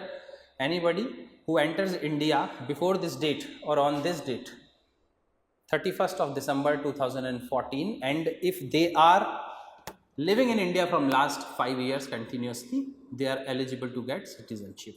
Several areas, they must not migrate to several areas in India which have been exempted from Citizenship Amendment Act. So the rules state, now this was the act and we are talking about rules because rules have been made in 2024. Now what does rule says? Rule state that applicants will have to provide 6 type of documents. Now who are these applicants? These applicants are from these countries and from persecuted minorities in these countries. Okay, and specify the date of entry. Date of entry in India. Why? Because it is one of the major requirement here that anybody who is entering India on 31st December 2014 or before that will be considered for citizenship, not people who are entering India after this date. Let us go to the second slide and see.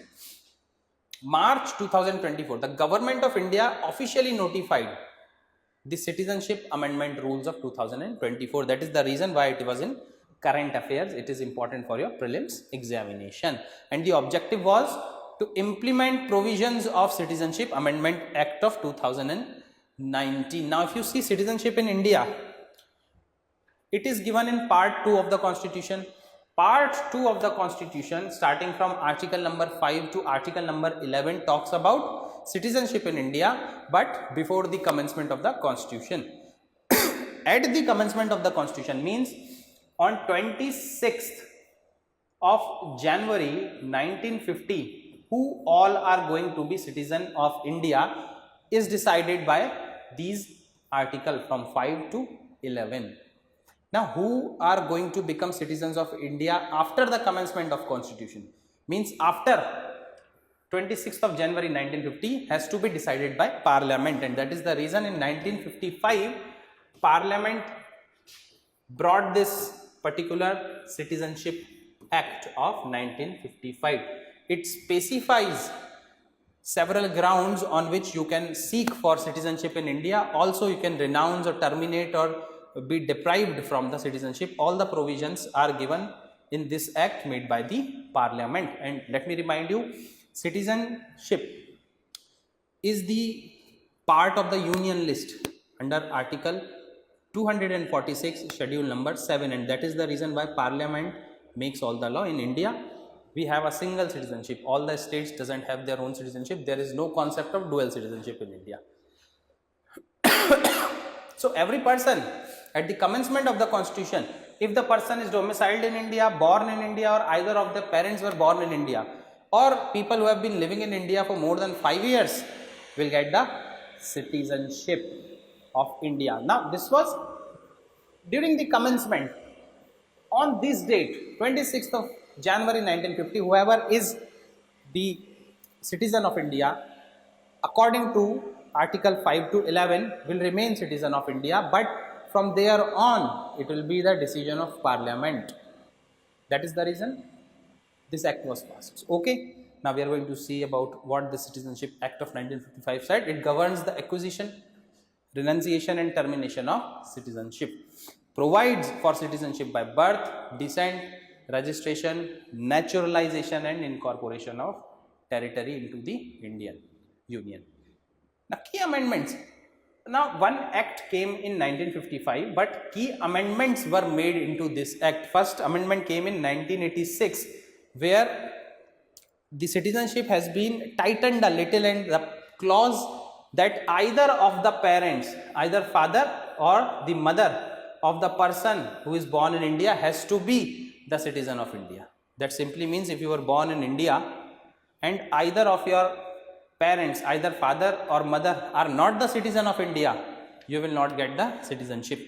Before that, this clause was not present. So that is the change which was brought by 1986 amendment. It was amended again in 2003. Why it was amended? To introduce the concept of overseas citizenship of India and tighten rules for citizenship by birth. Pardon me, I am not well, so but anyway we have to do this current affair classes, so bear with me. Sorry for the coughing and everything. Amendment was again made in 2003. Then a next amendment came in 2019. It was a very controversial amendment. It gave fast track citizenship to 6 persecuted minorities from 3 countries who are neighbors of India, excluding Muslims, which created a controversy that the decision of the government, the act, is discriminatory and it is discriminatory against the persecuted Muslims. Now let's come to the next slide. Citizenship Amendment Act of 2019. So it was passed on, enacted on 11th of December 2019.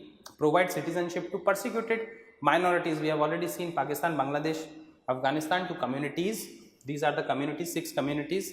The eligibility criteria is migrant must have entered before 31st December 2014. We have seen, and the residency requirement has been reduced from 11 years to 5 years. Important criterias are there to get fast track citizenship in India, that you must be from 3 different specified countries, you must be a persecuted minorities, which is also specified, you must be entering India before 31st of December 2014, and you must be here for about 5 years before applying for citizenship. Okay, coming to the next slide. Exemptions are also given, areas where CAA will not be applied. So autonomous councils under 6th schedule, CAA will not apply to this. This is very important for a prelims examination. They may ask a question where they can give which of the following areas were excluded from the Citizenship Amendment Bill of 2019. So try to remember this. Autonomous Council under 6th schedule, Karbi Anglong and the other Bodoland territorial areas, Garo Hills in Meghalaya, tribal areas in Tripura, inner line permit areas. Now there are 4 states in northeast which has this inner line permit areas: Arunachal, Nagaland, Mizoram and Manipur. In these areas, Citizenship Amendment Act of 2019 will not be applied. Reasons for exception. What are the reasons for exception? To protect the tribals. See, if outside people, the city dwellers will go and get settled in the tribal areas, so there may be a change of demography. It will be, a danger to their culture. They have been very sensitive about their culture. Revolts have happened for this reason against the Britishers. We all have studied in history. So this is not allowed. This must not be allowed. And that is the reason, in order to keep the tribal areas and their culture intact, no person shall be allowed to live, to settle there. See, the city dwellers have already made their cities concrete, barren. Concretization is everywhere. Now there is chaos, there is all kind of tension and everything. And now those people, just to find peace, wants to go and live in tribal areas that simply will not be allowed because of the welfare of the tribal communities in India. That is the reason. Coming to next slide, Citizenship Amendment Rules. Now, because of the act, the rules are passed in 2024. So it modifies, this is an important word, the rules made in 2009. Okay, to implement the Citizenship Amendment Act of 2019. Eligible applicants, we have already seen who are the eligible applicants. They are adding to the list that any person for naturalization and registration also. We have already seen 6 persecuted minorities from 3 countries. Okay, and additionally, if somebody wants citizenship through naturalization or registration, they are also eligible. And who are the people who will be eligible? Persons of Indian origin. They want to take Indian citizenship, allowed. Spouses of Indian citizen, minor children of Indian citizen, individuals whose parents are registered Indian citizens, and overseas citizen of India card holders. They all will be allowed. They will be eligible applicants under Citizenship Amendment Rules of 2024. Application process is very simple. Electronic submission, okay, under this particular section 6B of the Citizenship Act has to be made. So the process has been made online, electronic. You can sit at your home and submit the application. The application then goes to the empowered committee via district level committee. It's a natural, normal process followed in governance. Okay, and then the applicant must take an oath of allegiance. There are very interesting things which the person must know. See, they must have documents, at least 20. A list of 20 documents has been given, such as license, a driving license or Aadhaar card, or visas, permits, census, anything. If you have to show that, you have to submit that. That is the proof which you have to give if you want Indian citizenship. And additional requirements are also there. And we are talking about these section of people here. These section of people here.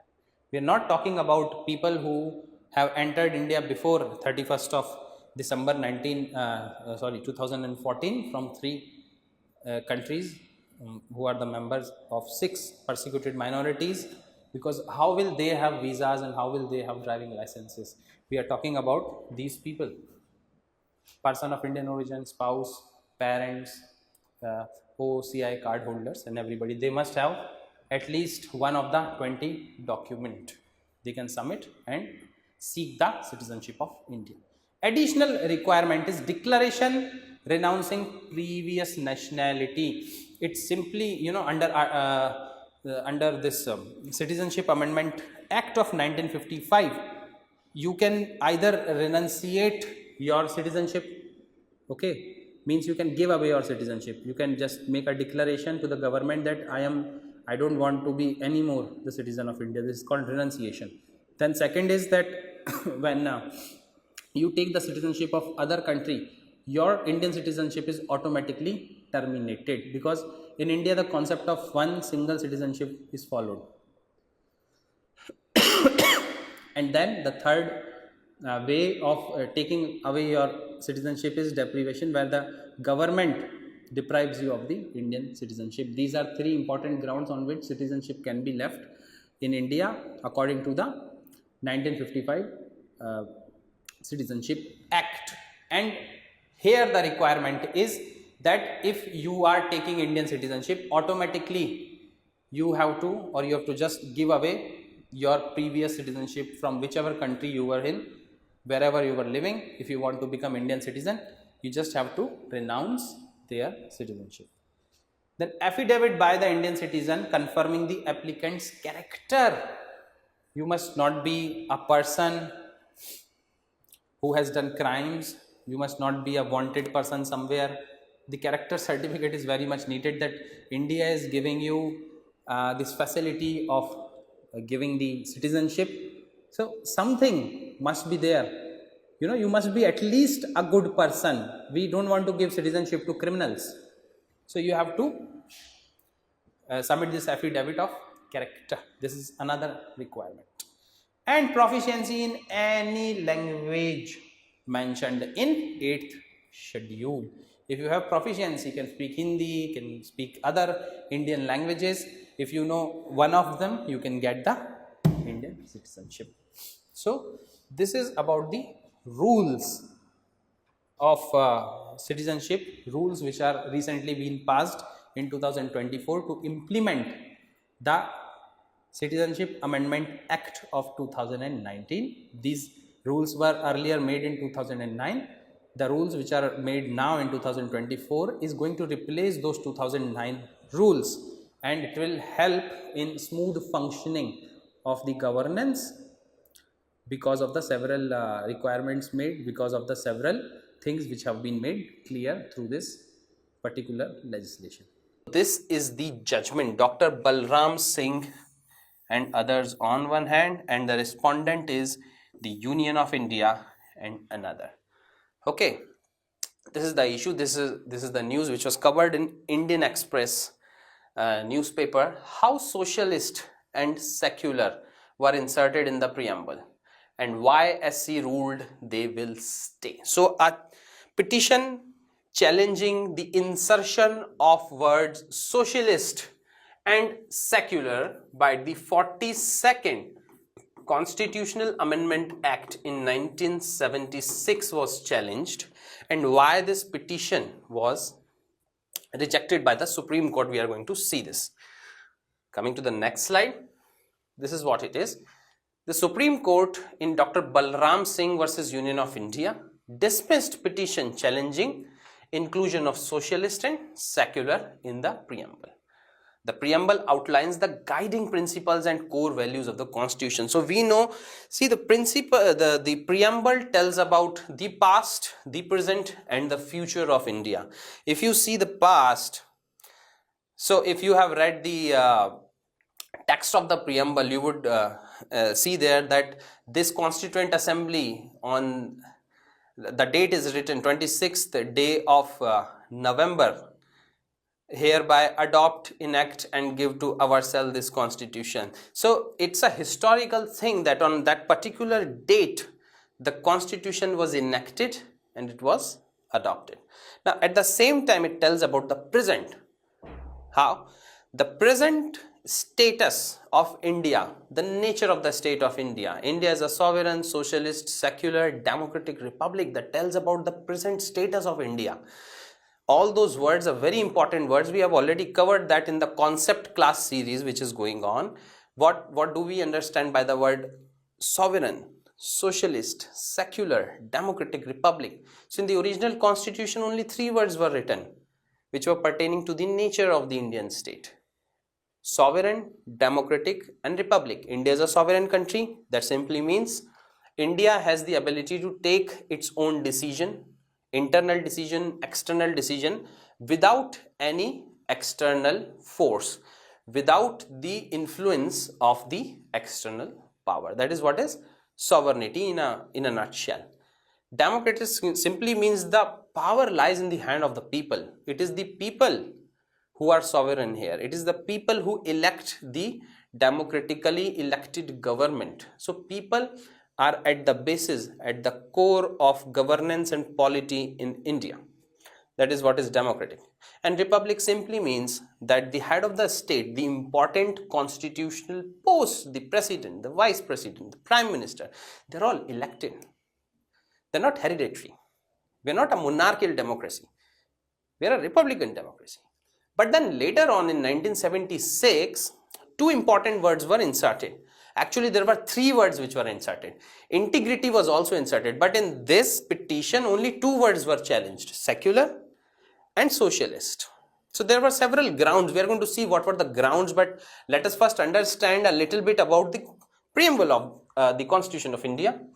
So originally, the preamble declared sovereign, democratic republic as the word. There was no word like socialist or secular in the original document of the preamble.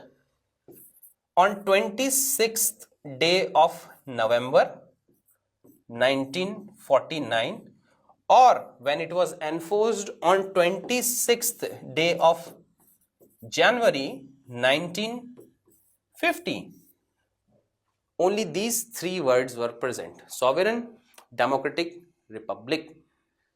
Socialist and secular were added later on by the 42nd Constitutional Amendment Act of 1976.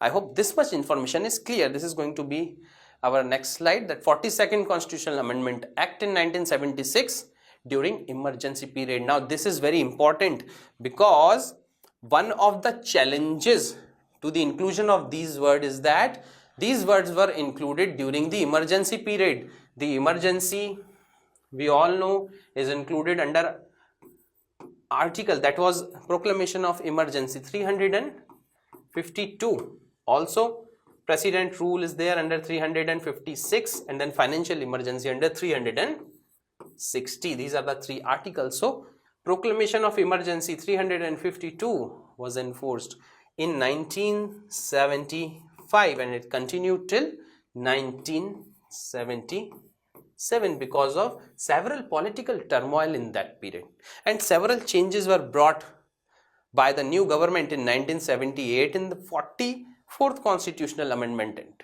Act in 1978 when this emergency was over.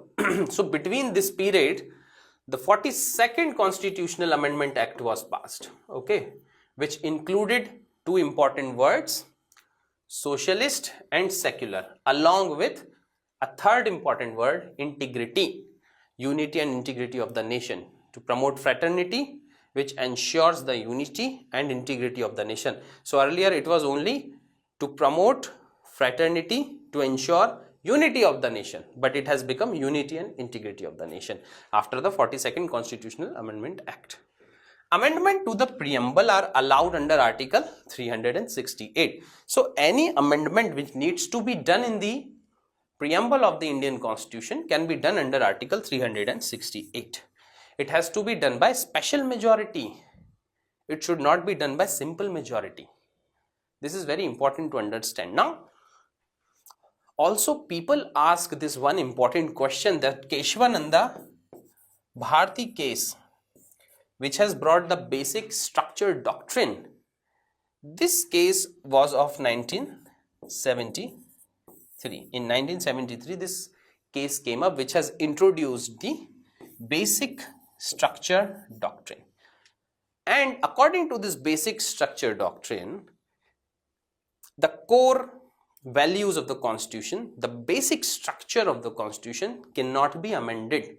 Now, preamble was also considered as the part of the Constitution in Keshwananda Bharti case.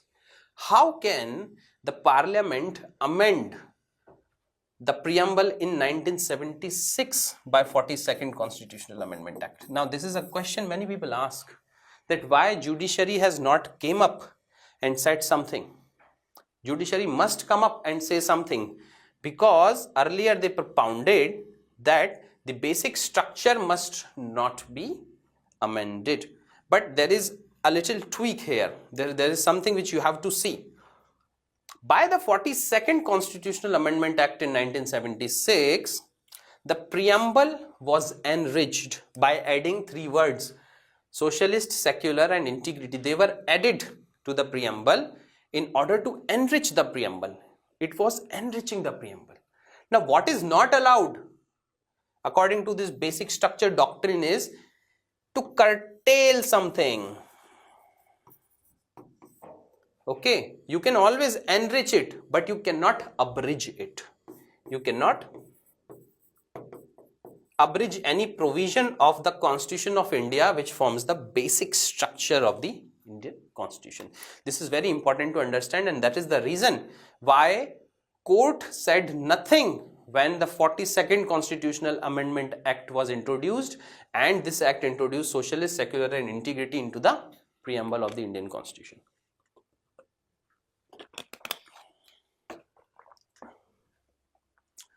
So, what does socialist or socialism means? Few people think that it is only a economic philosophy which is very near to communism and far away from capitalism. Okay, but if you see in Indian context, socialism does not only mean economic philosophy. It also means that it is the commitment of the government towards a welfareistic society.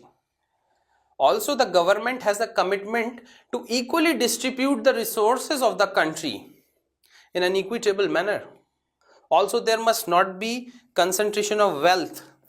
Distribution of all the resources, natural resources, economic resources, has to be done in such a way that there is rule of law, every community gets its due share.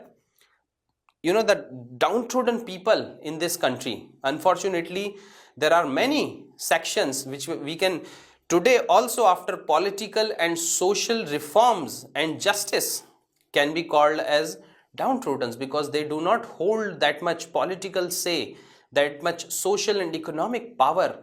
Everybody has to be benefited, and that is what is the welfareistic society is all about. And that is the reason why directive principle of state policy have been introduced in the constitution, that the lawmakers must focus on several concepts which is going to introduce the welfareistic principle in the policy making, in the decision making.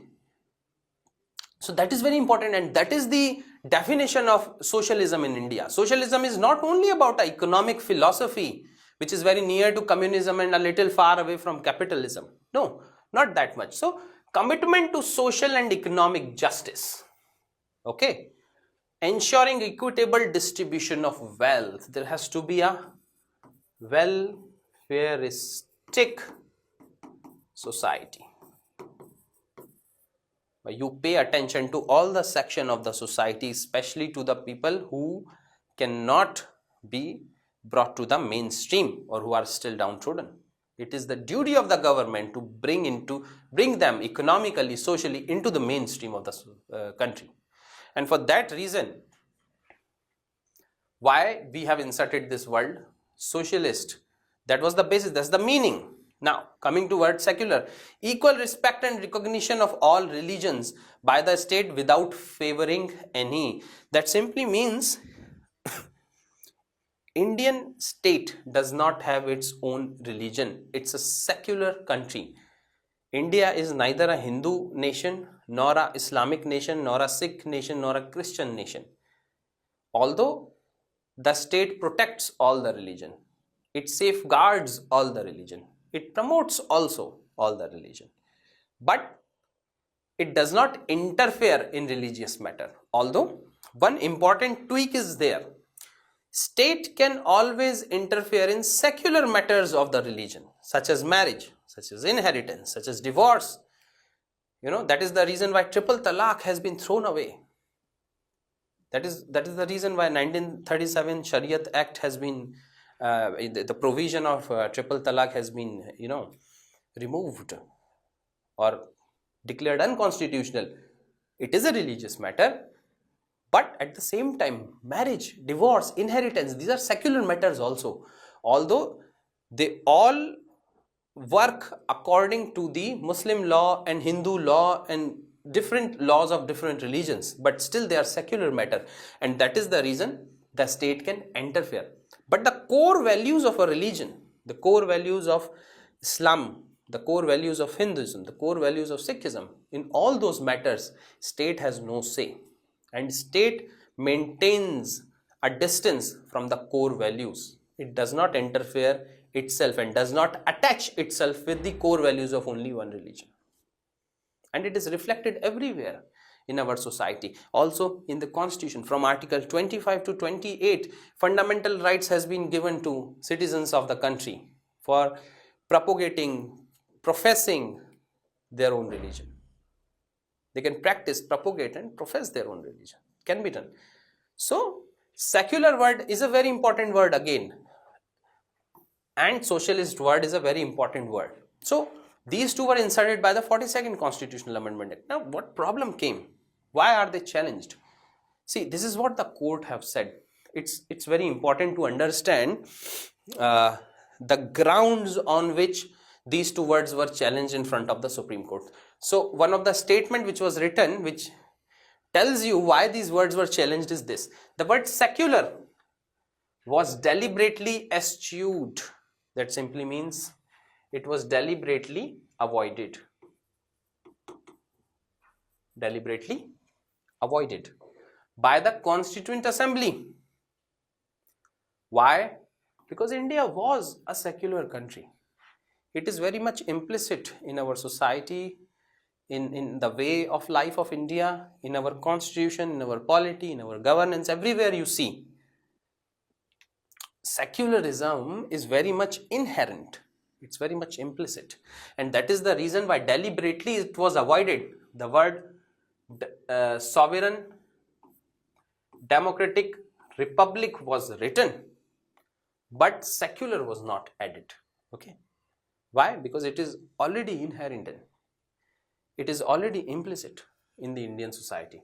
It was deliberately eschewed by the Constituent Assembly, and the word socialist fetters and restricts the economic policy choice vesting in the elected government, which represents the will of the people. That simply means that the word socialism is in a way restricting the democratically elected government to only one economic philosophy.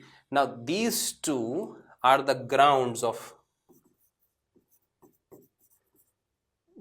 on which socialism and secularism are challenged. There are more grounds, we will see the next slide.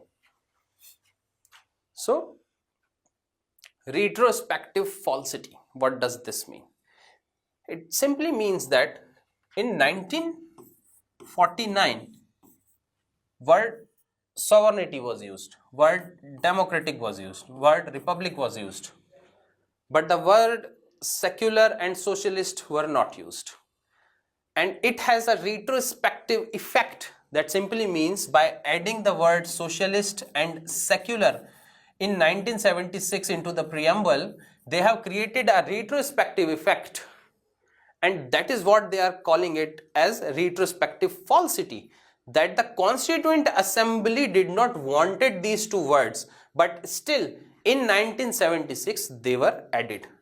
Now additional ground is that in 1976 it was added when emergency was going on, when emergency was in progress in India, and that is the reason these two words are challenged in the Supreme Court. The legitimacy of their inclusion by the 42nd Amendment was questioned, as it was enacted after the normal tenure of Lok Sabha in March 1976. This is another ground.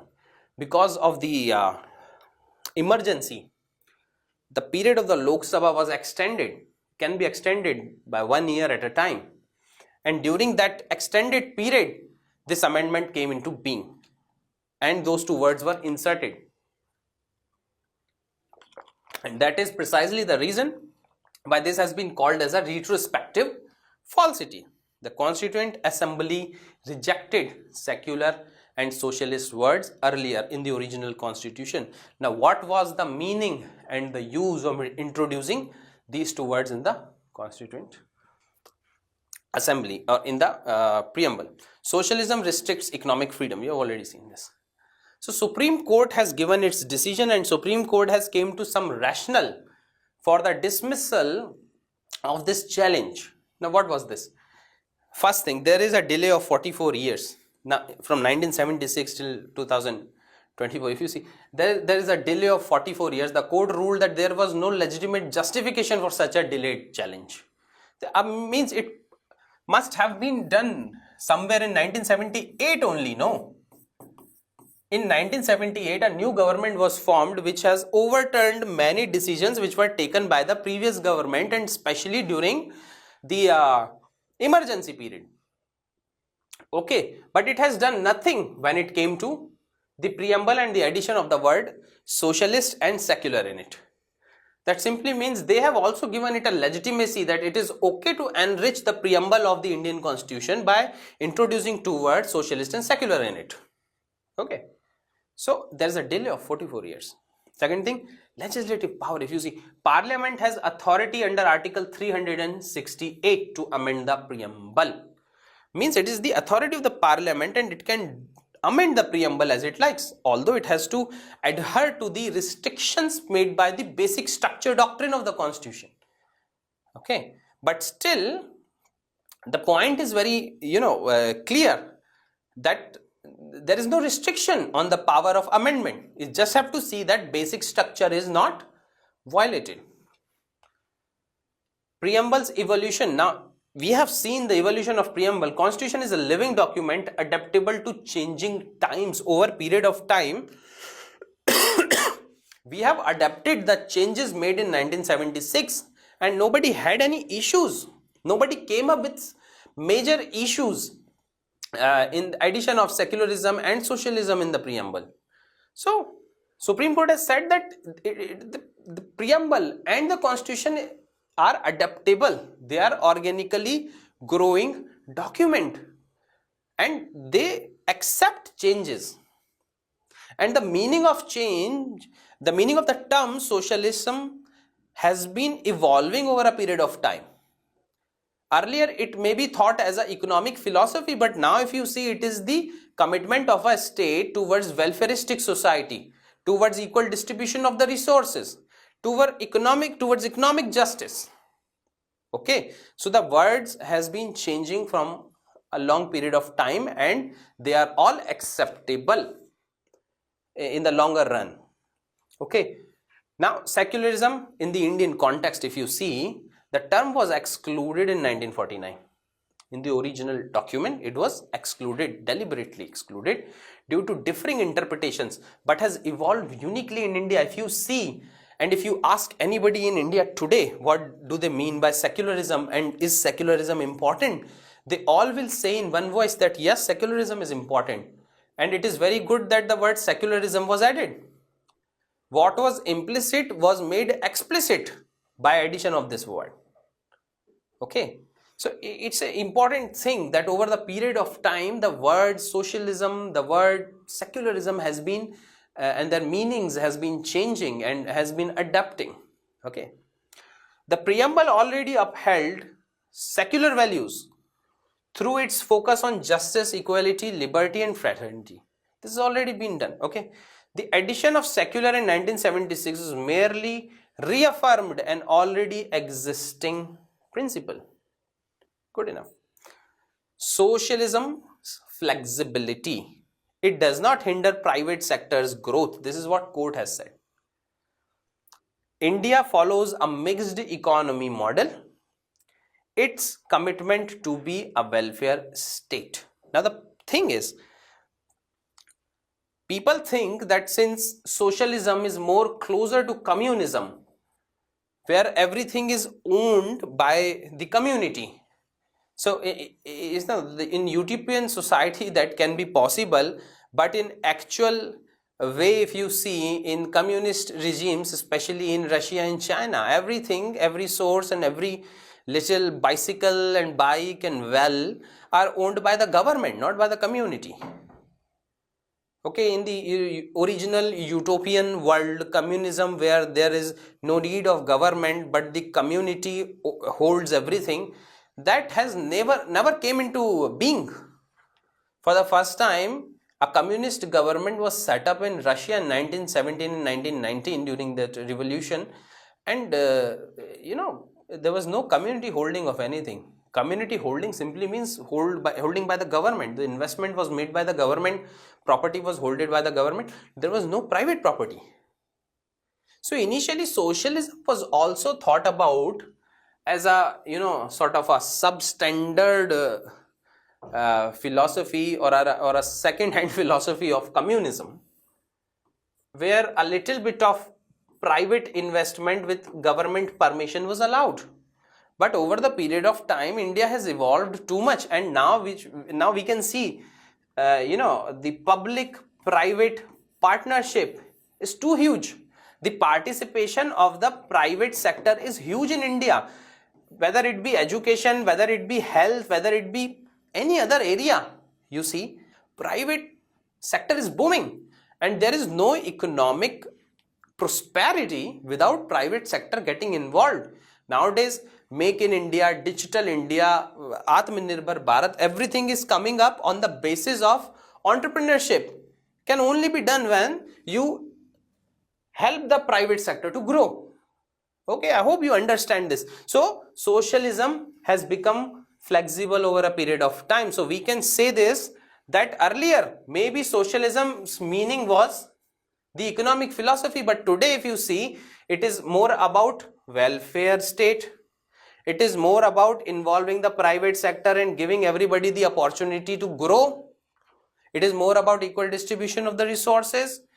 It is more about mixed economy. So there are so many changes which has happened over a period of time. So the key precedents supporting the verdicts.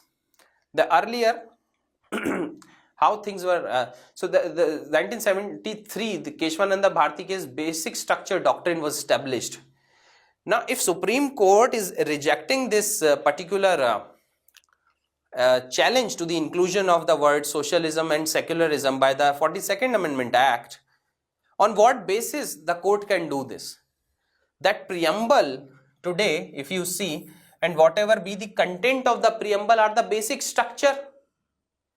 Of course, it is the basic structure, and removal of the word socialist and secular would be akin to destroying the basic structure of the constitution. Because preamble itself is a basic structure and the content of the preamble itself is a basic structure.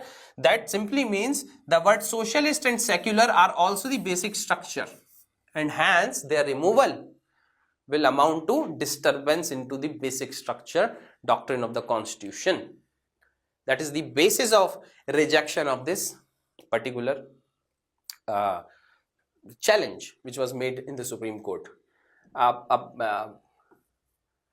Petition, a writ petition was filed, okay, under Article 32. You know, they can directly approach the Supreme Court under Article 32 of the Constitution. So this petition was rejected. SR Bomoi case, secularism is a part of the basic structure. Now, this is the very important case of 1994, which has declared that secularism, explicitly declared secularism is the basic structure doctrine. So over a period of time, its importance has evolved from 1976 to 1994, and from 1994 to 2024 and 25, secularism has become a very important part. And just because it has been introduced during the emergency, or just because the natural period of the Lok Sabha was extended, or just because several people feel that it is a retrospective falsity, we cannot disturb the basic structure doctrine which is so dear to the country now. Okay.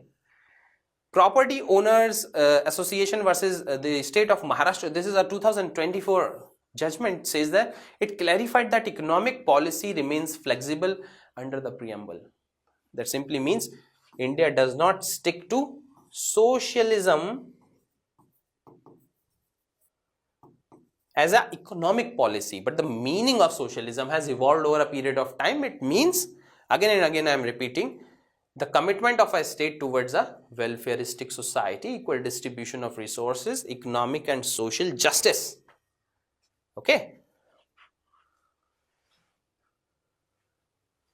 Implication of the verdict. Now, what will happen after this verdict has came up? It reaffirms the constitutional values. The word socialist and secular are deeply embedded in the Indian constitutional ethos. So it is in a way reaffirming the constitutional values. No hindrance to policy. The government retain flexibility in economic and religious policy as long as they do not violate the fundamental rights, or we can say they do not violate the basic structure of the constitution. So this is also reaffirmed. In a way, this is the implication of this judgment, that the policies of the government are okay, the economic policies are okay, the religious policies are okay, till the time they are not hurting the fundamental rights of the basic structure of the constitution. Okay. Endorsement of Parliament's amending power. Parliament already had amending power under Article 368. And this judgment in a way has endorsed the Parliament's power to amend the Constitution under Article 368. The verdict upholds Parliament's authority to modify the Constitution while respecting the basic structure doctrine.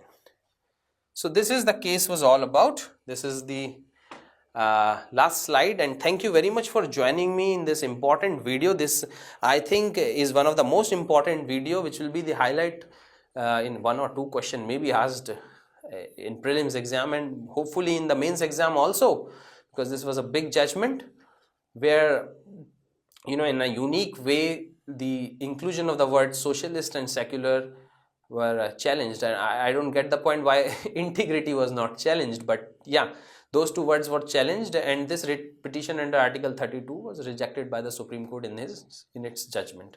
First topic, Telangana Formation Day, 2nd of June 2014 में, in 2014 this state was formed by an act of the parliament. अब prelims में अपने लिए क्या चीज जरूरी होती है?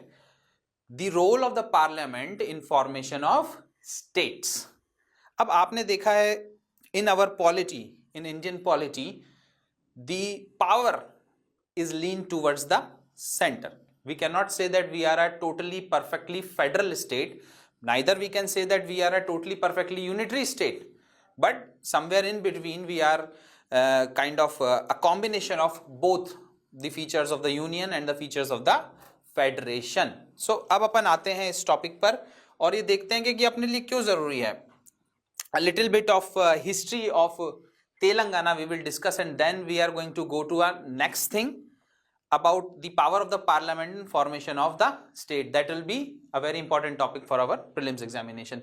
So let's see. Telangana Formation Day 10th anniversary है 2nd of June 2024 को, and it was formed through this Reorganization Act, Andhra Pradesh Reorganization Act 2014. ये पार्लियामेंट लेकर आई थी. और फिर से मैं बता दूं, on the recommendation of the president the bill is introduced in the parliament, then the parliament by a simple majority passes it.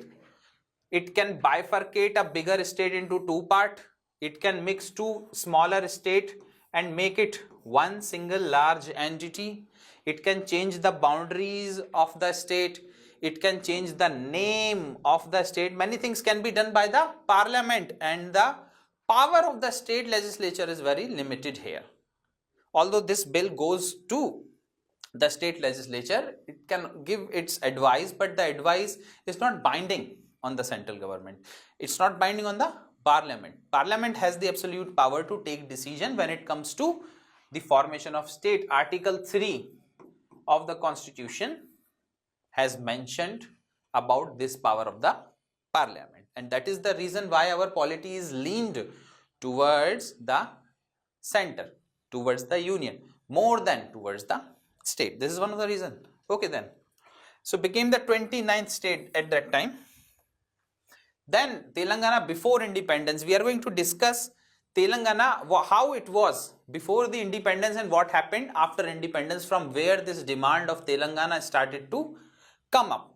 So one of the wealthiest state, and it was under the rule of Nizams of Hyderabad. So Telangana was the part of Hyderabad, and later on it became the part of Madras also.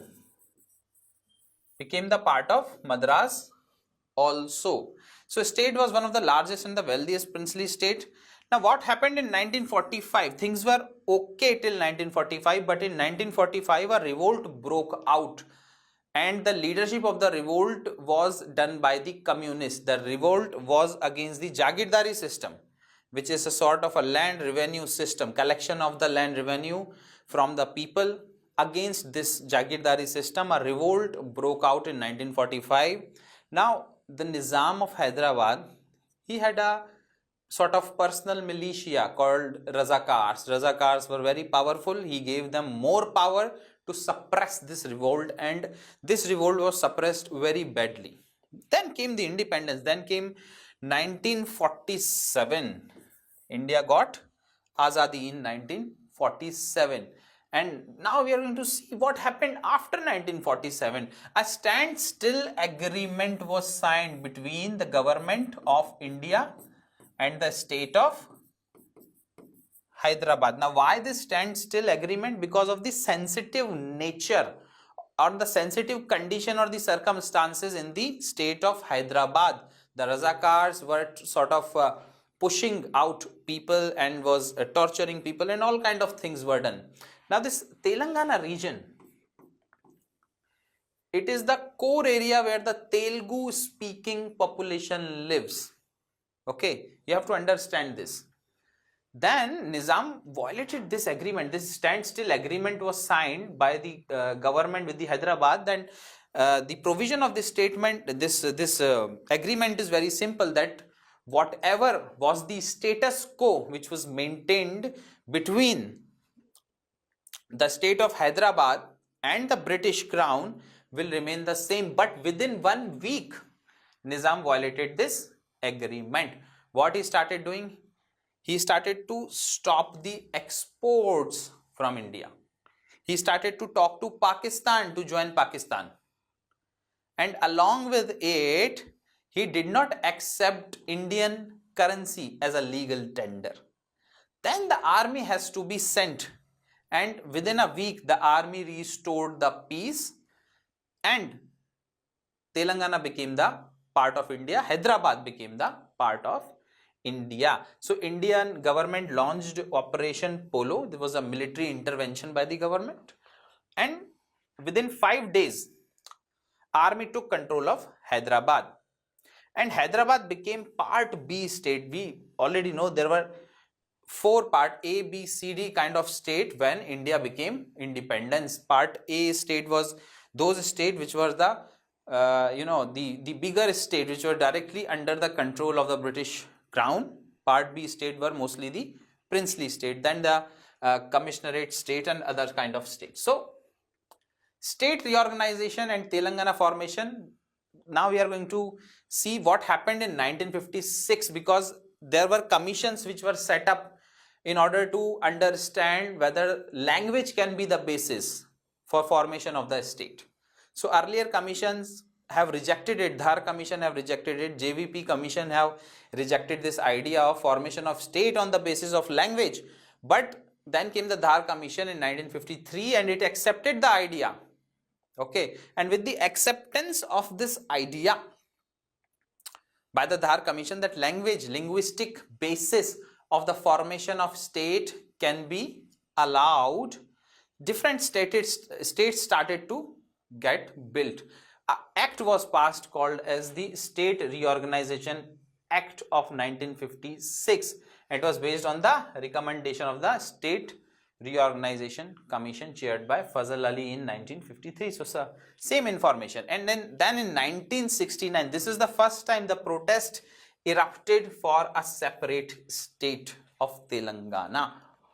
Because of this protest in 1973, through 32nd Constitutional Amendment Act, reservations in the jobs were given to Telangana people living in Telangana, which was the part of state of Hyderabad. Then it became the part of Madras. Then finally, when the state reorganization happened, a large part of this state of Hyderabad was given to Maharashtra. Okay, and some of the part was given to Karnataka, but Telangana did not become a separate state in itself, but became the part of Andhra Pradesh. Okay, and that happened, we all know, in 1950s. Poti Shri Ramalu, he sat on the fast onto death and died after several days of fast, and that was the reason why recommendations were accepted, and that is the reason why linguistic basis was the basis for the formation of the states in India. Then what happened in 2001, K. Chandrasekhar Rao, he was known as KCR, formed Telangana Rashtra Samiti to revive the movement of separate state for Telangana. And in 2009, then again came one more hunger strike by KCR, K. Chandrasekhar Rao, and this hunger strike was for the to pressurize the government for the formation of a new state called Telangana, and that is the reason why this to avoid any kind of riots, any kind of disturbances in the country, any kind of law and order problem, the demand of the Telugu Desam Party, Telugu Rashtra Samiti, was accepted.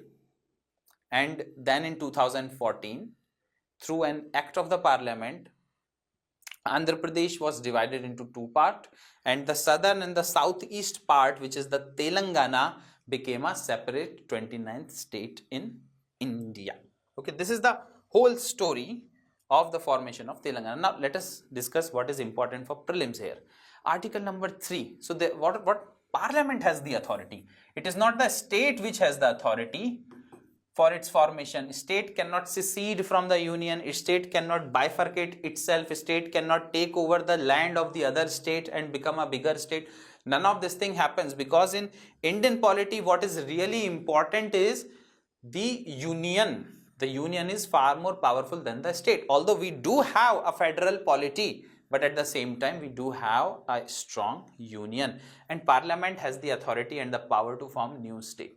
What can be done? So it can divide the existing state, it can merge two or more state, okay, or the parts of states, and it can alter the boundaries, it can alter the names. These are the power given to the parliament under article 3 of the constitution. The process is very simple. A presidential recommendation is made, and on the basis of that presidential recommendation, the bill is introduced in the parliament. Both the houses of the parliament pass the bill by simple majority, not by a special majority of 368. Article 368 is not involved in the formation of state, but by simple majority only a state can be formed. Then the consultation of state is taken, but that consultation, the advice given by the states, whichever state is getting bifurcated, in this case it would have been Telangana.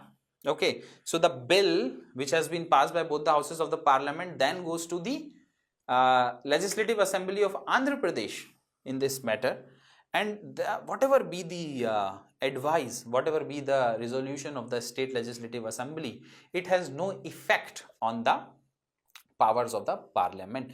Parliament can either accept those views or parliament can reject those views. Okay, and by simple majority this can be done. It's a very important information for prelims examination. So some of the judicial pronouncements are here, okay, in which the Supreme Court has reaffirmed and confirmed the power of the center, the power of the union, the power of the parliament in formation of the new states. So Babulal Parathe versus State of Bombay, this is a case of 1960 where the Supreme Court held that it affirmed the authority, parliament's authority under Article 3 to reorganize the boundaries of a state. Similarly, state legislature view are advisory in nature, it is not binding. Similarly, in Berubari Union case, one very important thing came up, that if India wants to give away some of its territory to another country, then there has to be a constitutional amendment under Article 368. But if India is taking over the territory or anything which has been in making within the country, you know, formation of new state or mergence of two or more states together, anything it can be there, the decision is taken by simple majority. But if you have to give away some of your territory to another country, a constitutional amendment under Article 368 is required. You must remember this important information. Ceding Indian territory to a foreign country requires a constitutional amendment under Article 368, but formation of new state does not require an amendment under Article 368. So, 9th Constitutional Amendment Act of 1960, this Amendment Act was passed to transfer territory to Pakistan. Some of the territories were passed on to Pakistan, and for that it was needed to make an amendment in the constitution under Article 368. Recently, conclaves were also exchanged between India and Bangladesh. So whenever the Indian territory has to be given to some other country, a constitutional amendment under 368 is needed. Let's come to the latest development. Recently, we have seen this part of India, everybody recognizes this, Jammu and Kashmir. It was bifurcated into three, it was sort of reorganized into the union territory of Jammu and Kashmir on one hand and Ladakh on the other hand. So now in India we have 3 union territories with legislature: Jammu and Kashmir, Pondicherry and New Delhi. Okay, so Jammu and Kashmir with legislature and Ladakh without legislature. What was the legal basis? Article 3 of course came up, and through Article 3 the statehood of Jammu and Kashmir was changed and Article 378 was revoked. Okay, there were several issues which were involved, such as the interpretation under Article 367. Interpretation of the Constitution can be done. There were several presidential order which came up. So it's a long process, but we just need to understand in this particular piece that in 2019 several changes were made to the state of Jammu and Kashmir, which is then converted into a union territory and Ladakh becoming a separate union territory. Now this is a very important piece of information where there are ongoing demands of separate statehoods throughout the country. If you see Bodoland, it just wants to get away from Assam and there are reasons for that. Similarly, Vidarbha, and it is in East Maharashtra, it wants to become a separate state. There are few people who are talking about it. The demand is increasing. Gorkhaland, Saurashtra, similarly it comes in the Gujarat region. These are sort of a regions which in a way are underdeveloped. These are the region which the people or the leaders in these regions think that we are somehow culturally different, or else this particular region is lacking behind in development, and the formation of a new state can help in its better development, and a better life can be given to the people who are living in it. Similarly, Bundelkhand, this is the part of MP and UP both. So if a state of Bundelkhand has to be made, a part of MP and a part of UP needs to come together in the formation of this another state. So what these are just the demands of separate state from different regions of the country. Similarly, Mithila from Bihar, they speak a totally different language. That is one of the bases by which the people of Mithila and the leaders of Mithila think they should form a different state. And recently, Bhil Pradesh, some of the part of Rajasthan, people from the Bhil territories, they just want a separate Bhil state which can be carved out from Rajasthan. Now, these things becoming, in a way, impediment in the unity and integrity of the nation. Shall we see it in that way? Or it is very important to give these states, these regions, a chance by making them a separate state, so that a betterment can be done for the people of the country, people of that particular region. Now that is a debatable topic, not related to prelims. We are here to discuss prelims current affair, and this is a special important piece of information along with the role of Article 3 in formation of new state. It's a very important piece of information pertaining to your prelims examination. The Supreme Court has ruled something on Article 22 of the Constitution of India. Something very important about Article 22 of the Constitution of India, clause number 1. Something has happened. अब आप सबको पता है article number 22 क्या बोलता है. बहुत simple सी चीज, अगर पुलिस या कोई भी ऐसी अथॉरिटी जिसके पास अरेस्ट करने की पावर है, ईडी हुई, सीबीआई हुआ, any authority, any legal authority which has the power to arrest somebody, they must tell to the person immediately and simultaneously while arresting the person the grounds of arrest. On what ground are you arresting me? On what charge are you arresting me? That must be told to the person who has been arrested. Simply means to the arrestee. पहले तो आपको ground बताने. That is very very important. At the same time, आपको एक चीज और बहुत important ensure करनी रहती है, वो ये रहता है कि must be provided, the arrestee must be provided with the legal practitioner of his choice to defend himself. Okay, ये बात बोली गई है clause number 1 of article 22 में, which is now in question here. Article 22 का क्लॉज 2 भी बहुत अच्छा है, जो कि बोलता है कि 24 घंटे के अंदर you have to produce the person in front of the magistrate. Okay, So we are going to study this. A person was arrested in Delhi on serious charges of profiting from pornography and other stuff, which is very inhuman activity and also antisocial activity. But the person was not conveyed the grounds of arrest. Now this is the violation of the constitutional right of the citizen of the country. Okay तो अब कोई भी law हो, टाडा हो, पोडा हो, terrorism act हो, illegal activity act हो, किसी भी किस्म का एक्ट हो, is not above the Constitution of India. The Constitution of India provides this right, this fundamental right to every citizen, that whoever is arrested, not only to the citizens of the country, it has also been extended to foreigners, except person under preventive detention. Okay, these are two exceptions you must know. First one is, if a person is arrested under preventive detention, none of these things which we have discussed under clause 1 and clause 2 applies.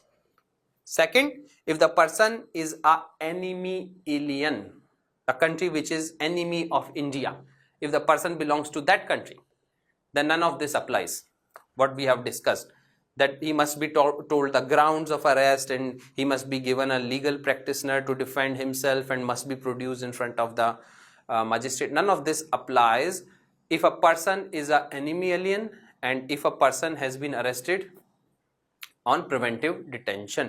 नहीं तो कोई भी हो, citizen हो या बाहर का व्यक्ति हो, कोई foreigner हो, the person must be told, must be conveyed immediately and simultaneously while the arrest is taking place, in writing, the grounds of arrest. Okay, now this is a very important piece of information for a prelims examination. Must remember this. Now let's see what happened. So what is the context here? Supreme Court recently held that it is a fundamental right for anyone arrested to be informed the grounds of their arrest without delay. 11:30 बजे गिरफ्तारी हुई सुबह. अगर आपने बंदे को थाने में बिठाए रखा 6:30 बजे तक, शाम तक, और फिर अरेस्ट मेमो देके बोल रहे हो कि ग्राउंड ऑफ अरेस्ट ये है, या फिर उस समय भी नहीं बताया, later on, then that arrest is illegal. Without delay, immediately the grounds of arrest must be told. उसके कुछ कारण हैं, हम वो कारण पढ़ेंगे अभी कि क्या कारण है, बट वो कारण है और बहुत ही इंपॉर्टेंट, महत्वपूर्ण कारण है. आप बोल सकते हैं ना कि ठीक है पुलिस वाला भूल गया, क्या दिक्कत है, बाद में बता देंगे. ठीक है, कोई भी बेलेबल नॉन बेलेबल ऑफेंस, इस तरह के ऑफेंसेस जिसमें आपको वारंट की जरूरत नहीं है. Think about it. अगर वारंट की जरूरत है तो ग्राउंड तो कुछ ना कुछ लिखवा के लाए होंगे. अगर वारंट की जरूरत नहीं है और अरेस्ट हो रहा है तो must be told the ground of arrest, on what charge आपको गिरफ्तार किया जा रहा है. एक और चीज है जो इसमें लिखी नहीं है but it is very important, article के अंदर लिखी नहीं है but through the interpretation of the supreme court it is coming, that where the arrested person has been taken, the location must be told to the near and dear ones of that person. The location has to be told. A person cannot be taken to a location which is not known to the near and dear one of the person who has been arrested. Now this is another piece of information very important for you, for your examination. You must remember this. Now another thing, now this is what quote unquote the court has said. Now let's read what is this. Once the ground of requiring a person's arrest have been formulated in the investigating officer's mind, अब कोई IO है, कोई investigating officer है, उसने दिमाग में सोच लिया है कि इस बंदे को अरेस्ट करना है क्योंकि कहीं ना कहीं क्राइम में इसका इन्वॉल्वमेंट दिख रहा है, लग रहा है, समझ में आ रहा है. पुलिस पहले तो इन्वेस्टिगेट करती है ना, और फिर जो भी समझ में आता है कि यार ये कर सकता है, इसको अरेस्ट करो, अरेस्ट करके कस्टडी में रखो. जुडिशियल कस्टडी में जाता है, उससे पहले पुलिस कस्टडी भी, if the police requires the police custody for further investigation, the request is made to the court, and if the court gives the permission for judicial custody, the person remains with police for 2 days 3 days. But there is a limitation. Judicial custody ही ज्यादा होती है, police custody बहुत ज्यादा नहीं होती है. There are limitations on that. So if the person who has been arrested and is in the judicial custody Okay, now let's see what happens here. He must have been arrested on something, something must have been there in the mind of investigating officer before arresting the person. To simply convey it, no? What is wrong in conveying it? What is wrong in conveying it immediately and simultaneously while arresting the person? And if the law requires it to give it in writing, give it in writing. Why to stop? It is very important. Okay. So have been formulated in the investigating officer's mind, there can possibly be no reason why these grounds cannot be reduced into writing and communicated to the person simultaneously and at the time of arrest. That simply means immediately. So this is the whole context of our video. Okay, that the grounds of arrest needs to be communicated to the person who has been arrested, and they must be presented or conveyed to the person in writing. When the arrest memo is made, write it down. The grounds of arrest, if you are the investigating officer, you are the person coming to arrest a person, you have to be given in writing immediately during the arrest. Okay.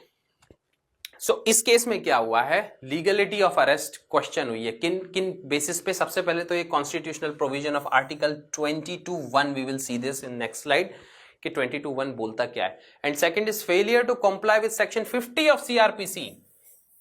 Section 50 of CrPC, arrest rendering it unlawful. So here is article 22 of clause article 22 of the constitution.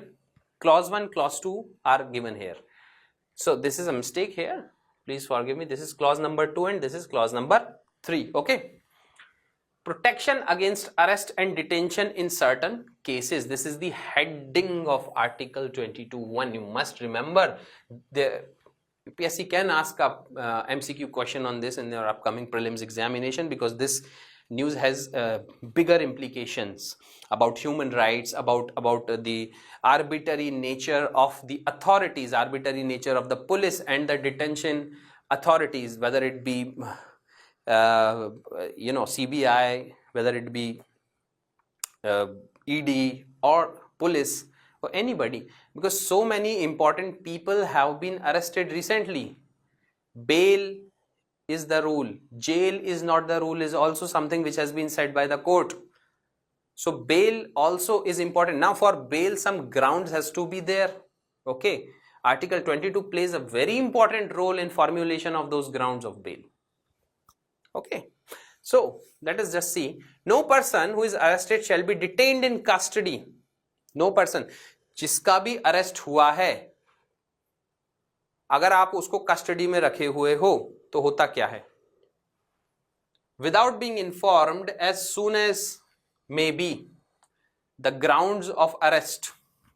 तो grounds of arrest as soon as possible उस person को आपको बताना होता है. This is simply we have understood earlier also. Nor shall he be denied the right to consult and defend himself by a legal practitioner of his choice. So clause 1 simply says two things. First thing which it says is about the grounds of arrest which has to be conveyed to the person as soon as possible, immediately during the arrest, and a legal practitioners of his choice. भाई अपना defence कैसे बनाएगा वो? अब उसको defence बनाने के लिए भी एक लीगल प्रैक्टिशनर लगेगा. दूसरा, वो जो लीगल प्रैक्टिशनर है वो इसके लिए डिफेंस कैसे बनाएगा? जुडिशियल कस्टडी में या पुलिस कस्टडी में अगर ये अरेस्टेड पर्सन है तो उसको बेल लेने के लिए कुछ ग्राउंड्स तो होने चाहिए. वो ग्राउंड्स कैसे पता करेगा अगर आपने ग्राउंड ऑफ अरेस्ट ही नहीं बताया है तो? So the ground of arrest has to be conveyed. और अगर ग्राउंड्स ऑफ अरेस्ट नहीं बताया है तो फिर ठीक है, फिर लीगल प्रैक्टिशनर की क्या जरूरत है? फिर फंडामेंटल राइट्स की भी क्या जरूरत है? अगर फॉलो ही नहीं करना है तो फिर जरूरत नहीं है, बट फॉलो करना है तो सब चीज की जरूरत है. All the procedural aspects have to be fulfilled. That is what is rule of law, not rule of man. कि किसी दिन इन्वेस्टिगेटिंग ऑफिसर का मन करा कि इसको अरेस्ट करना है और उन्होंने अरेस्ट करके रख. This is rule of man, arbitrarily doing anything on the whims and fancies. But such a case is not possible in a country which is abiding by the rule of law. That is why this ruling is important, and hence we can say it's important for your examination. Article 22 का clause 2 बहुत सीधा सच्चा है, simple बोलता है कि within 24 hours, okay, within 24 hours such a person who has been arrested must be presented in front of a magistrate, in front of a magistrate. जो भी टाइम है उसमें से आपको ट्रैवल का टाइम माइनस कर देना है. For example, if Delhi police goes to Tamil Nadu and arrest some person, okay, so how that 24 hours must be counted? If a person was, let's say, arrested at 11 o'clock in the morning, legally he must be presented by tomorrow 11 o'clock morning in front of the magistrate. This could easily would have been done if the person was arrested here in Delhi, but the person is arrested in Tamil Nadu. So the travel time, the police was coming through this Indian railway and it took 30 hours to come to Delhi. And there was a delay of 6 hours, so totally 36 hours. So whenever the person was arrested and whenever he has been produced in the front of the magistrate, minus 36 hours of travel, that time must be less than 24 hours. Okay, I hope you understood. It's a little technical thing, but it's an easy thing. Okay, now we have already seen that both these clauses does not apply in cases of enemy aliens and if the person has been arrested and detained for preventive detention. ठीक है, बाकी जो इस clauses और हैं इस article के, clause number 4, 5, वो बात करते हैं प्रिवेंटिव डिटेंशन की. That is a different topic all together. For us these importantly, first one is important, second one and third one, these three are important for us to understand in this particular case. Now coming to section 50 of CRPC, what does it say? Person arrested to be informed of ground of arrest and right to bail. ठीक है, ground of arrest, इसका भी अपना case सिर्फ इससे related है, ground of bail. So clause number 2, subsection 2 has not been written in this slide. It's okay. Every police officer or other person arresting any person, every police officer or other person, maybe at times there could be someone else who is arresting the person. Okay, the person could be anybody, you, me, a third person, anyone. If some police officer comes to arrest us or somebody comes to arrest us, what has to be done? Without warrant. And if the person is coming to arrest us without warrant, shall forthwith communicate. Now this forthwith word has been interpreted by the court as something. We will see what the forthwith word is very important. Shall forthwith communicate to him the full particulars of offence for which the person has been arrested or the grounds of arrest.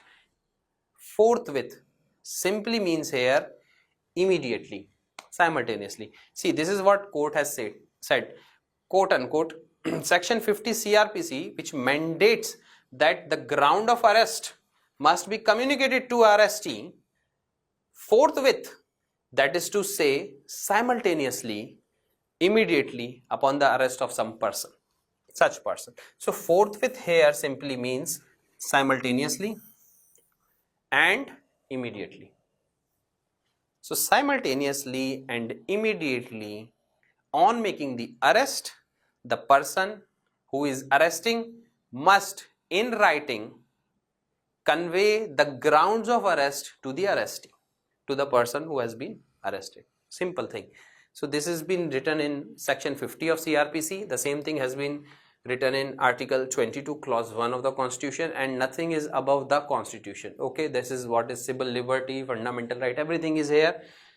So it does not matter whether a person has been arrested for profiting from pornography or on as a terrorist or as for any heinous crime. If no the person who is arresting conveys the grounds of arrest, the arrest becomes illegal. It is very, very important piece of information which you must remember, not only for your examination but for general also. How police works, how governance works, it's important. Why compliance is needed? Now, this is an important slide. Why are we talking so much about it? If a person who has been arrested on such a heinous crime, if there is a delay of, let's say, 30 minutes or 6 hours in conveying the charges on which the person has been arrested, what's a big deal here? So it's important here. Sufficient time must be given to an arrestee after the grounds of arrest are served in writing. So once you convey the grounds of arrest in writing, the person has it. Okay, now he gets sufficient time to call a legal practitioner to ask for his help for defense. Okay, so that legal practitioner comes up, makes a draft, makes a bail plea, goes to the court. So all this defense mechanism which is there, let's say police arrests a wrong person, or the investigation done by police is faulty, or the investigation is baseless, or the investigating officer is arresting a person just out of vengeance, anything. Now, if the person who is arrested does not have any right, then it gives immense power in the hand of the arresting authority, in the hand of the police, to take arbitrary actions which is against the civil liberty, which is against the fundamental rights. So we have to understand why this particular right has been given to the people, why it is given to the citizens and also extended to the foreigners. It enables the arrestee to engage and confer with the legal counsel. Okay, we have seen this. The arrest must have meaningful opportunity. The arrestee, matlab the person who has been arrested, must have the meaningful opportunity to resist his remand to police custody or judicial custody. Again, I am repeating, this becomes important for the resistance. The person who has been arrested, who knows, maybe he is not the real culprit, maybe he is not the real person who the police was looking after. He must have some time, he must have some, some ground on which he can defend himself. That must be conveyed to him. And until and unless the grounds can be conveyed to the person who has been arrested, how can he present his defense in front of the court? Okay, I hope you understood. This is to save the civil liberties in the country, that the police should not go around and arrest anybody they like without conveying the grounds.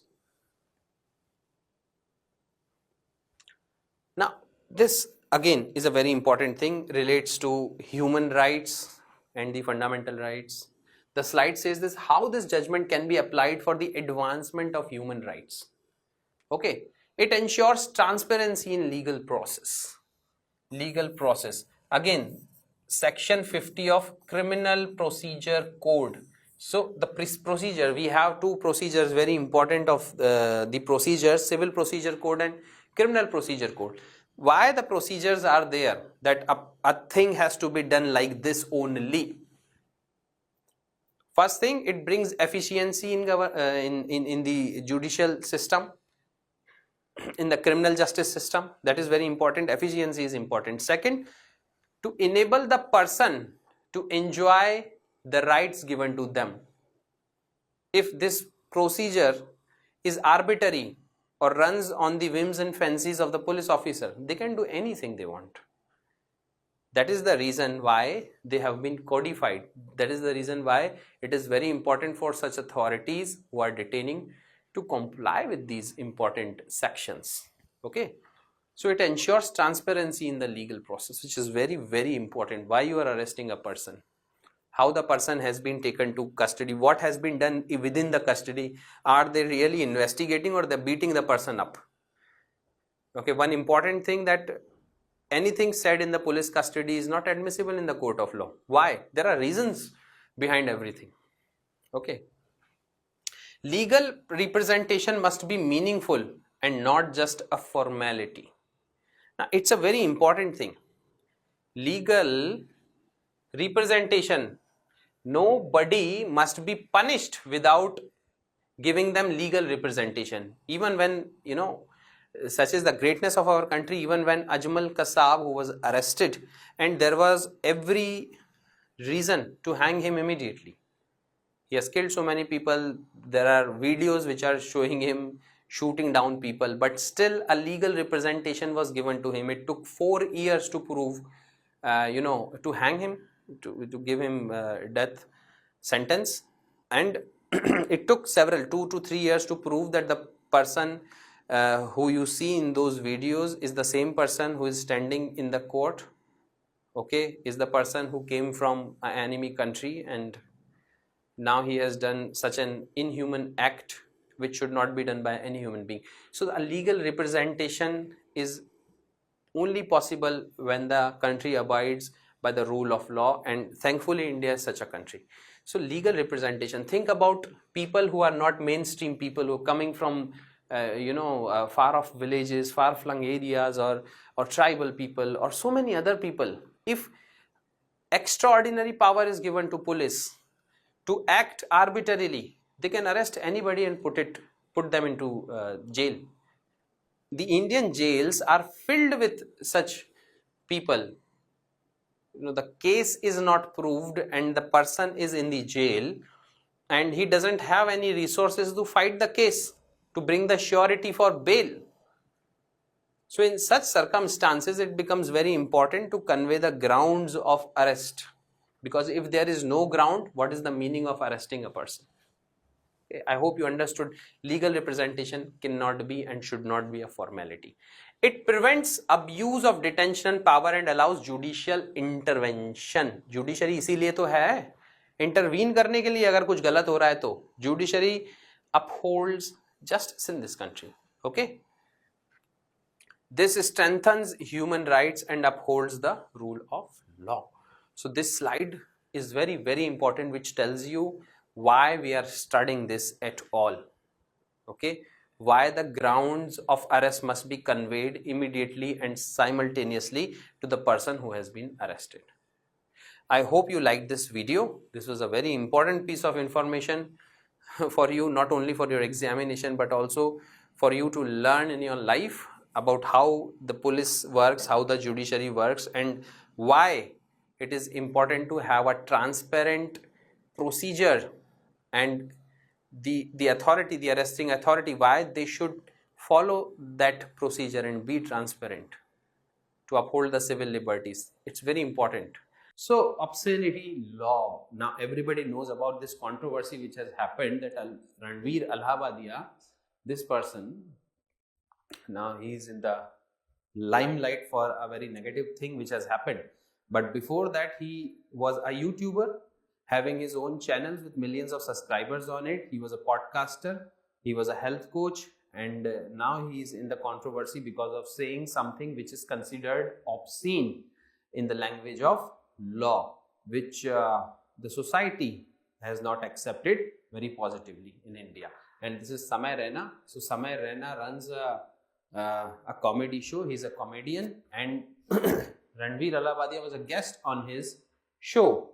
And during that time, during the airing of that particular show, this thing has happened. Now, because of the coming of the internet and because of the coming of YouTube and digital media, the obscenity and other things can be transmitted very easily to large number of public. Earlier, it used to be books and stories. For example, Manto was one of the writers who used to write. He always used to write such a thing where he would push the limits of the society, writing things about women and their sexuality in such a way that the present society at that point in time would not accept it.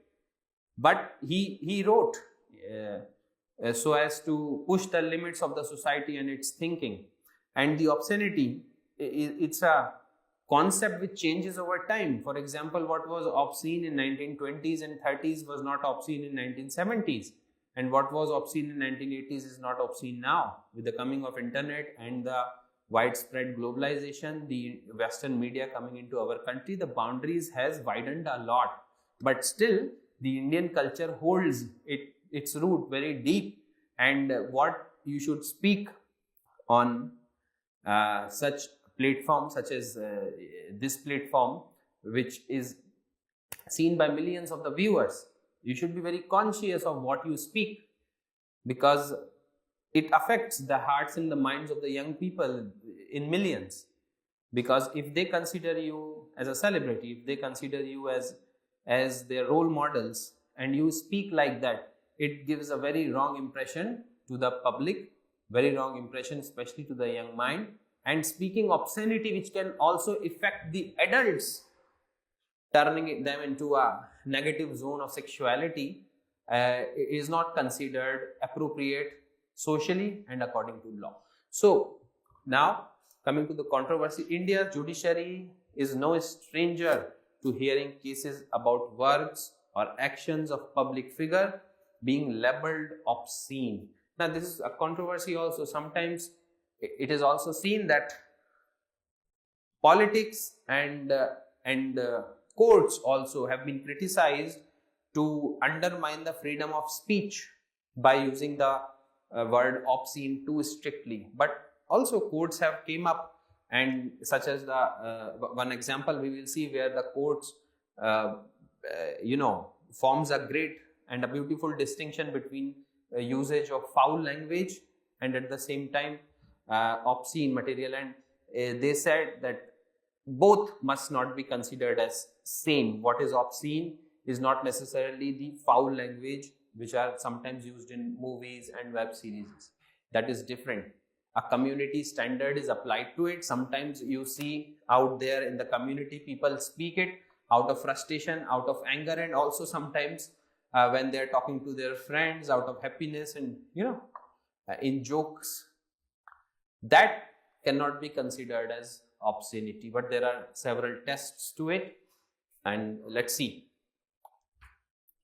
what is there in this slide. So the context is what I have told you. Ranbir Alavadia, founder of the YouTube channel Beer Biceps, has become the center of controversy. Okay, because he made he was a guest appearance, giving a guest appearance to the show India Got Latent. Here he has spoken several things which was considered as obscenity, and multiple FIR has been filed against him. The Assam police has filed, the Mumbai police has filed, and he has moved to Supreme Court under Article 32, which is the right extended to all the citizens, a remedy where if your fundamental rights are infringed, you can directly approach the Supreme Court. Supreme Court, although has given him interim bail, but at the same time has said several strong words against him. The court have said that there is something dirty in this person's mind that has been spread through this program. The words you have chosen will make parents ashamed, sisters ashamed, and the entire society ashamed. Now, these are very strong words said by the Supreme Court. Usually, courts don't say these things, but yeah, at times courts have to be very, harsh in order to bring order to the society. Okay, so obscenity, according to the Oxford Dictionary, defines as offensive or disgusting by accepted standards of morality and decency. So this is a very simple definition of obscenity. If you see on the internet and you search this word obscenity, you will find different definitions. Now, what is obscenity and the meaning of obscenity according to law, we are going to see. So the legal basis of this is two important sections of Bharatiya Nyaya Samhita. The erstwhile Indian Penal Code also had this particular section. Now, Bharatiya Nyaya Samhita, this section is 294, and the Information Technology IT Act of 2000 section is 67. I hope you remember this particular act, and section 66A, which was scrapped by the Supreme Court, calling it unconstitutional. But 67 is still there, and according to section 67, it criminalizes publishing or transmitting obscene content online. Now, think about it. If you have seen obscene content, or if you have the possession of obscene content, what you can do? You can display it somewhere, okay? Or you can transmit it to your friends or to anybody you like, or you can sell it. You can, exchange of money, you can actually sell that material.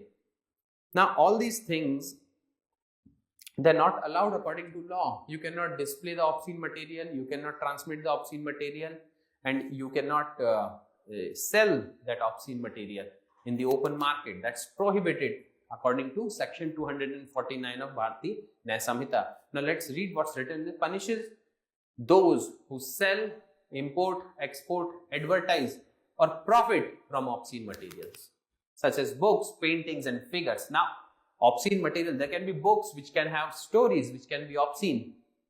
Some of the books by Manto, there was a movie also made on Manto. He went to Pakistan after independence and lived there, never enjoyed. He was a writer here in Mumbai. He was writing in Mumbai before independence, and after the partition moved to Pakistan. But his books, you see, many of the stories written by Manto were considered obscene. Paintings, there can be paintings which can arouse negative sexual feelings in a person, can have deep impact on the society, especially the younger minds. So paintings can also come in that category and can be considered as obscene. Figures, sculptures, whatnot can also be obscene. And coming of the digital age, the digital media, the imagery, the visual effects, it has far greater impact than all these material, because it's easily absorbable by your eyes, by your senses. And that is the reason the courts, the law, the society are more vigilant towards circulation of obscene material through electronic media, material especially which is visual, which has visual effect, and that thing has more greater impact on the psyche of the human being, on the mind of the human being, than the books and the paintings and the figures. And also includes display of any content in the electronic form. Okay, in the electronic form. So when there was no electronic form, there was no phones, when there was no internet, during that time, books, paintings and figures were the medium to show to display the art and the architecture of a human being, and to display the creativity of the human being. But with the coming of electronic media, now it can be done through many mediums, you all know that. It describes such material as that which is lascivious, appeals to the prurient interest. It simply means material which is overtly and excessively sexual. Material which is overtly and excessively sexual, or which would tend to deprave and corrupt persons who are likely to read, see or hear matter contained or embodied in it. Now what is the punishment for all that?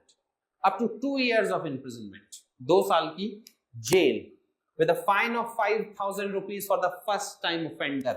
If you are a first time offender, this is what you can face: 2 years of imprisonment along with 5,000 rupees of fine. Or and, so there's an and here, not or. There is no or but and. That simply means you will be fined and at the same time you will be sent to jail also. Both the things at the same place. And this is for the first time offender. If you are the second time or the third time offender, the punishment is going to be far more tougher and far more grave.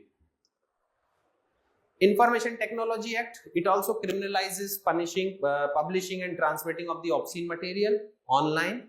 Strict penalties up to 3 years of imprisonment and a fine of 5 lakh. This is a great huge penalty here. 5 lakh for the first time offenses. So this is the legal basis of obscenity in India. Now how this particular thing has evolved over a period of time, we will see evolution of obscenity laws. So there was this one test which was applied. It was a case in 1868 in UK. It's called as the Hicklin's test. It derived from Queen versus Hicklin. This was a case of 1868 in England. In UK, applied in Ranjit Udeshi versus State of Maharashtra. So in 1964, the court have taken inspiration from this case and applied the Hicklin's case in the case of obscenity, which was there in the courts in India. Okay, to ban Lady Chatterley's lover. This is one art material which was considered obscene, and the basis of considering it obscene was this Hicklin test, which was used by the courts as a source to ban this material. Then, what does it say? If you see it, if any part of the work corrupts susceptible minds, it is obscene. That simply means any paragraph, any dialogue, any scene which is written in the book, anything in a material, if in some or the other way depraves the mind of the young people, depraves the mind of the adults, or deprives, in a way that corrupts the mind of the people, it can be considered as obscene. Now, it is important to understand that the whole book may have been written on a topic and there is nothing obscene in that particular material, but only one small part of it is obscene. Then that material can be declared or as obscene material, or can be banned also. This was the Hicklin's test, and it was a very tough test to be applied to any material, because let's say if there is a movie or there's a script written and the movie runs for about 2 hours and there is this one scene in it, 30 seconds. So instead of cutting down that scene, if you just declare the whole material as obscene, it's of no use. It's sort of infringement or curtailment of the right of freedom of expression. Okay, so this test does not stand for too long. It was although applied in India, but in 2014, in Avik Sarkar versus State of West Bengal, in 2014, Supreme Court ruled that the national contemporary modes and contexts must be considered. The important thing is it rejected the Hicklin's test. The Supreme Court in 2014 rejected the Hicklin's test in favor of modern societal norms. Modern societal norms simply means that with the changing society, this was the case of 1868. It was, society some more than 100 years back. So, with the evolving society, the definition of obscenity is also evolving. What was considered obscenity that time may not be considered obscenity now. So, to apply the test of obscenity, which was prevalent or which was used during that time and has been used for many decades, is not necessarily logical now. It is not reasonable to be used now. So, we have to evolve our own mechanism to see what kind of tests must be there in order to declare a material as obscene. Should we see the whole material as obscene, or should we see the part of it and declare the whole material as obscene? Now, this was the debate going on in India. Okay, for example, there are sections of society in India which consider a particular thing as obscene, but the same thing is not considered obscene by some other section of the society. So the courts and the law has to come up with some definition, some standard, or has to take it case by case basis in order to evolve some kind of mechanism to prove a material to be obscene material, or else giving a one size fits all definition to obscenity may not work in today's society, where there is too much of digital media prevailing, where there is a great consciousness about the rights of freedom, especially the speech and expression and profession. Some other test was also there in USA in 1957. They have used something called the Community Standard Test. Okay, and in 1959, Obscene Publication Act, this was again in UK, ruled that the material must be judged as a whole. Now, see, this also happened in UK. This also happened in UK. So, about after 100 years, UK have came to this conclusion that Hicklin's test does not work. Okay, because it used to see only a part of the work, not the whole work, and declared it obscene. But in 1959, the same UK courts have said that the material must be judged as a whole. Okay, if a book is written about a motivator, or if a book is written about a saint, and there is one paragraph or one page which shows obscenity, then that particular page must be removed or should be banned, not the whole book. In the Hicklin's test, the whole book was declared as obscene, but such was not the case in the 1959 Act, Obscene Publication Act, where the whole material was judged at the same time. I mean, like, it was seen at the same time. The whole material was judged that a particular book is written about a motivator or a saint, and the whole work has nothing to do with that one obscene paragraph or one obscene page which is there. So this is surely a step towards greater freedom and in-depth understanding of what obscenity can be in artistic work. Now, the community standard which needs to be applied, which was applied in the case of Roth versus United States in 1957. This is also a very good standard. It was although applied in one of the cases in India also. We will see this in the college romance case in 2024. So in college romance case, Supreme Court has came up with a very good definition that foul language and the usage of foul language in web series and in movies may not necessarily be considered as obscenity. Obscenity is different from foul language. If you see, foul language is used everywhere. Even in the group of friends, they use foul languages, not taking it to heart. Okay. Sometimes foul languages is reflected in plays, in dramas, in books, even in online shows, everywhere. But people do not take it something, which can deprive the mind or which can affect the mind, the susceptible minds, or that must not be considered as obscenity. Obscenity is something else. Obscenity, in the words of Supreme Court, which has said that it ashames the society, it ashames the fathers, it ashames the sisters. So, speaking in foul language, nowadays, it has become a part of languages and cannot be considered as obscenity. This is something we have to judge. That is what is called the application of the community standards. Okay, application of the community standard, that the particular community, it can be community in India, can be community. See, the community at villages in India and the community at third-tier city or second-tier city versus the community in metropolitans, all are different. What can be considered in many, I'm very much sure you must all have heard about these stand-up comedies, and too much foul language is used in those comedies, and sisters, brothers, fathers, mothers, everybody go and see those, and they do not feel anything negative about it. They all laugh at that language and the jokes which are cut in those by these comedians, the stand-up comedians. Everywhere in Delhi, NCR, especially if you see in Gurgaon and Noida, these shows are happening.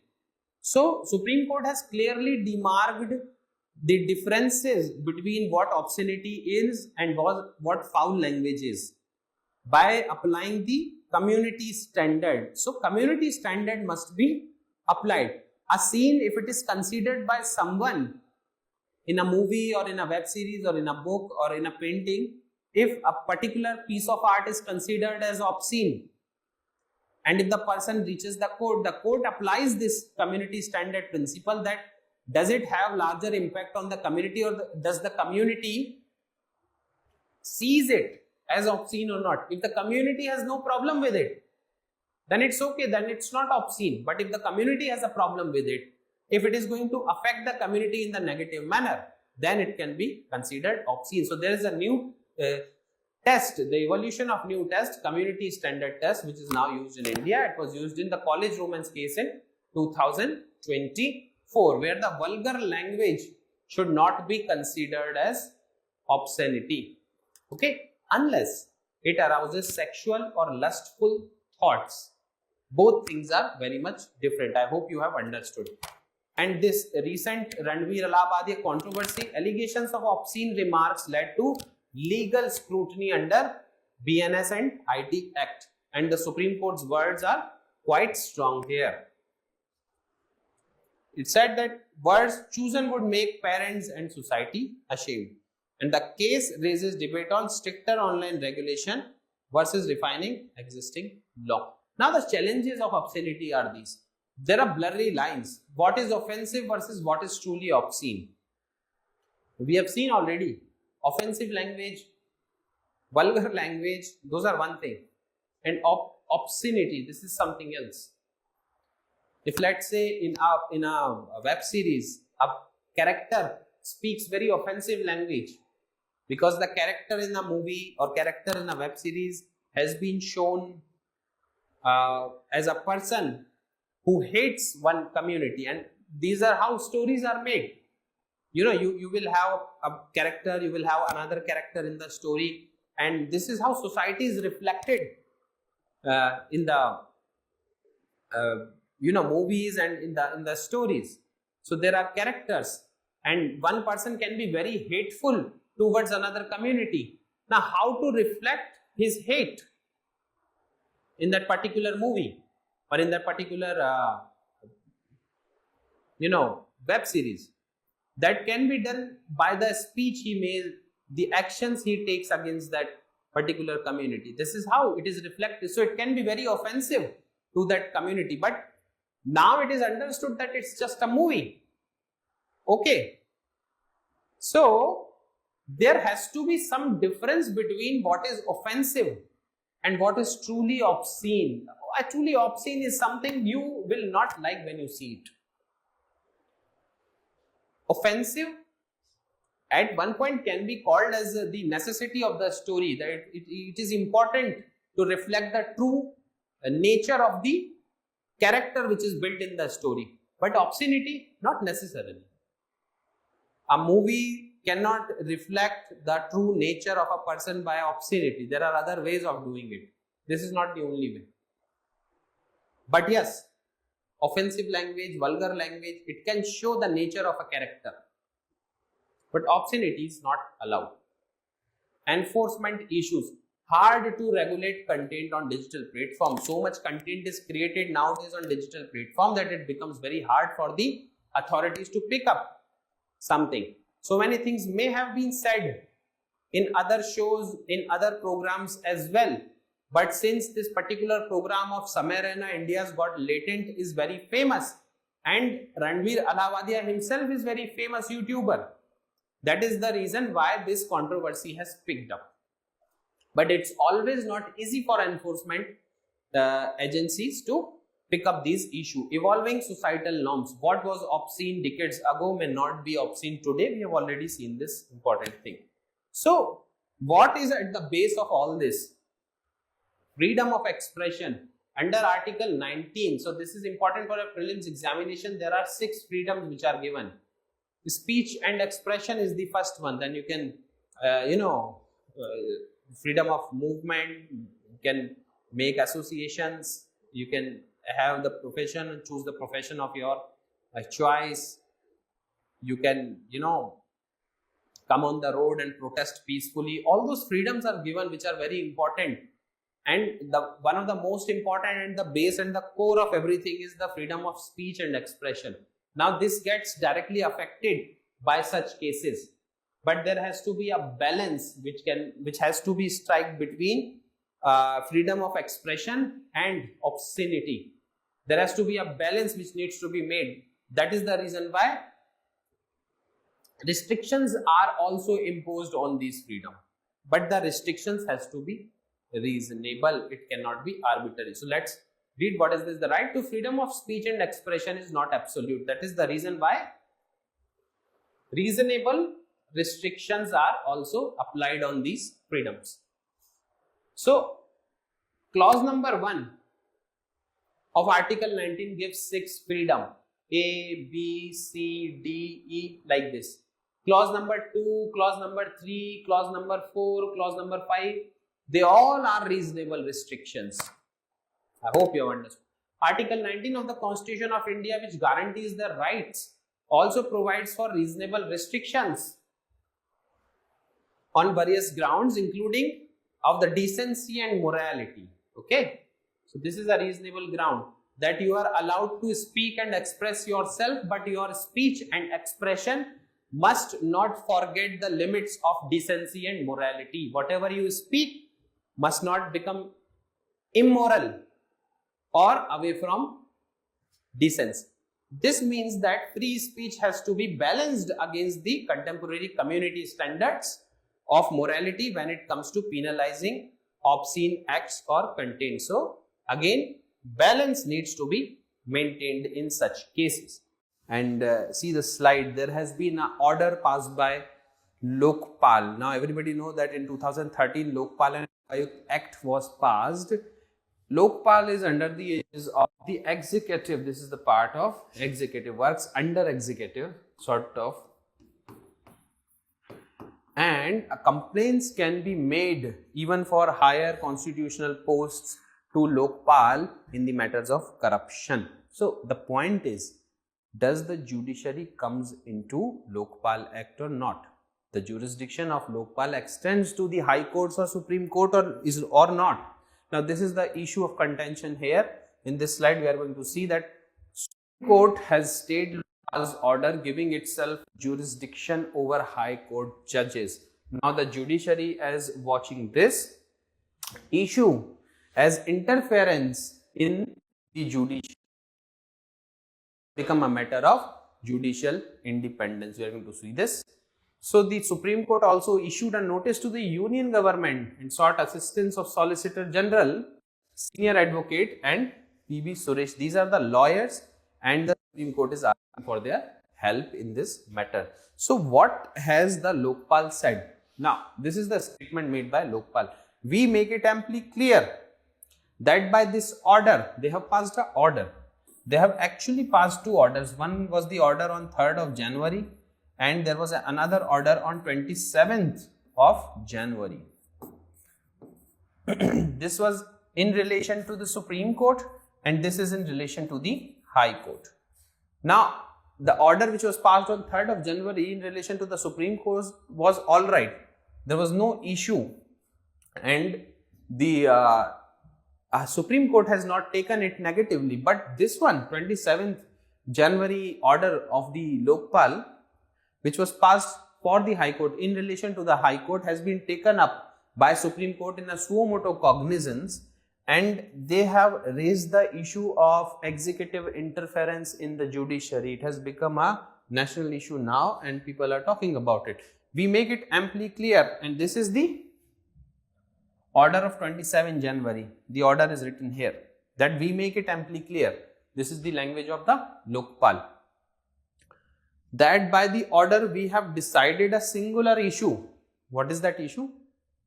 As to whether the judges of the High Court established by the Act of Parliament come within the ambit of section 14 of the Act of 2013, section 14(1)(f) of the Lokpal and Lokayukt Act of 2013. So they have singularly decided on the fact that whether High Court judges, those High Courts which are established by the Act of Parliament, do they come under the jurisdiction of Lokpal or not?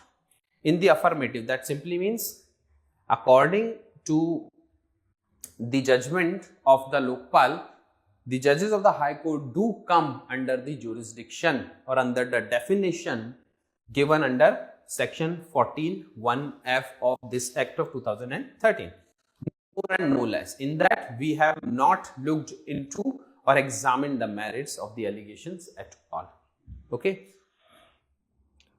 So, in order to understand this issue, let's understand that a complaint has reached the Lokpal few days back.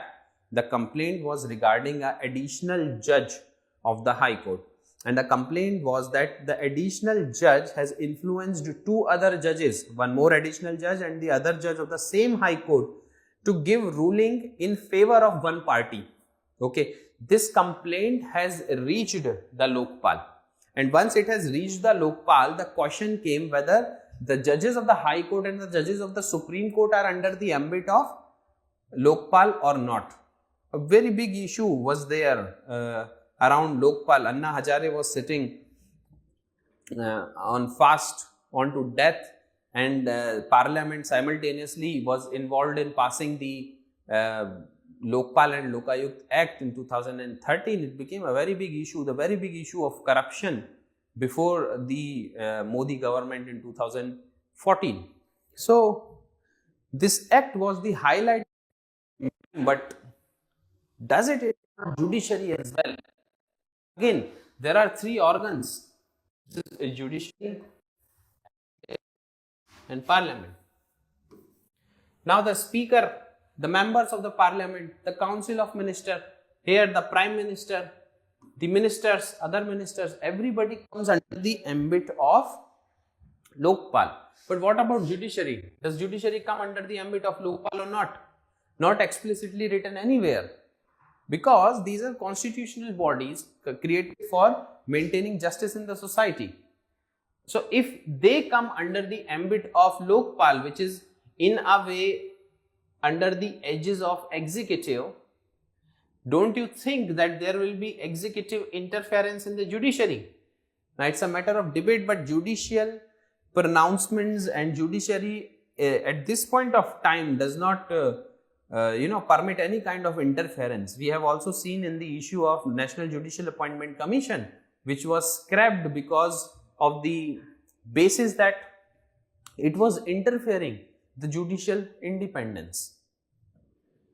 So let's see the context of this. A 7-member Lokpal bench headed by the former Supreme Court judge held that sitting judges of the High Court established through the acts of Parliament fell under the purview of the Lokpal and the Lokayukt Act of 2013.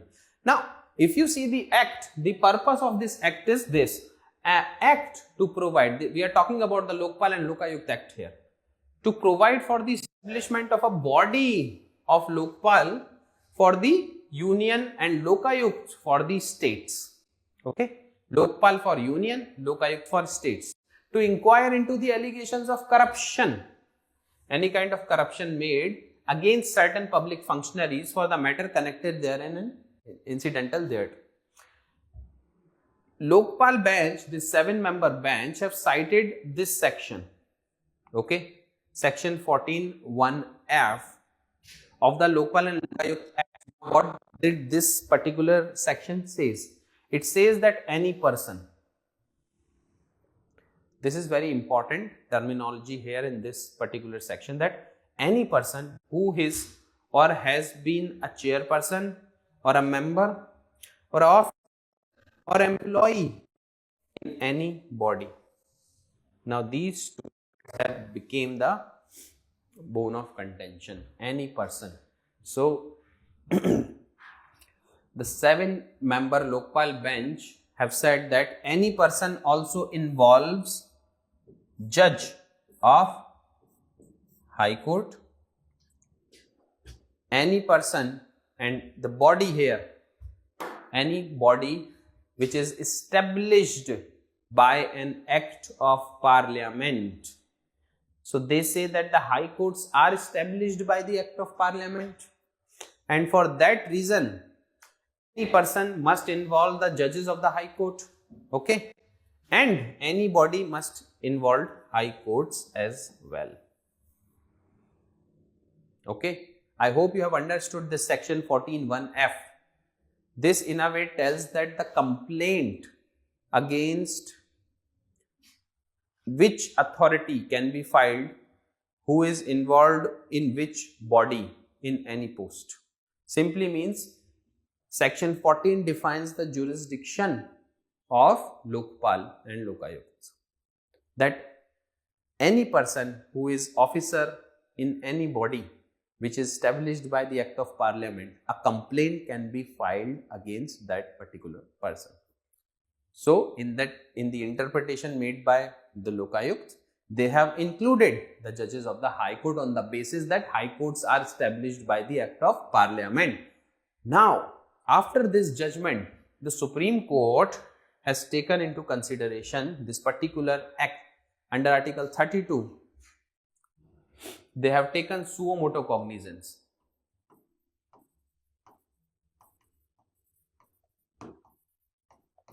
They have taken suo motu cognizance. They have picked up this particular judgment of the Lokpal and said that it is very, very sad that such an interpretation has came up. Why have they said it?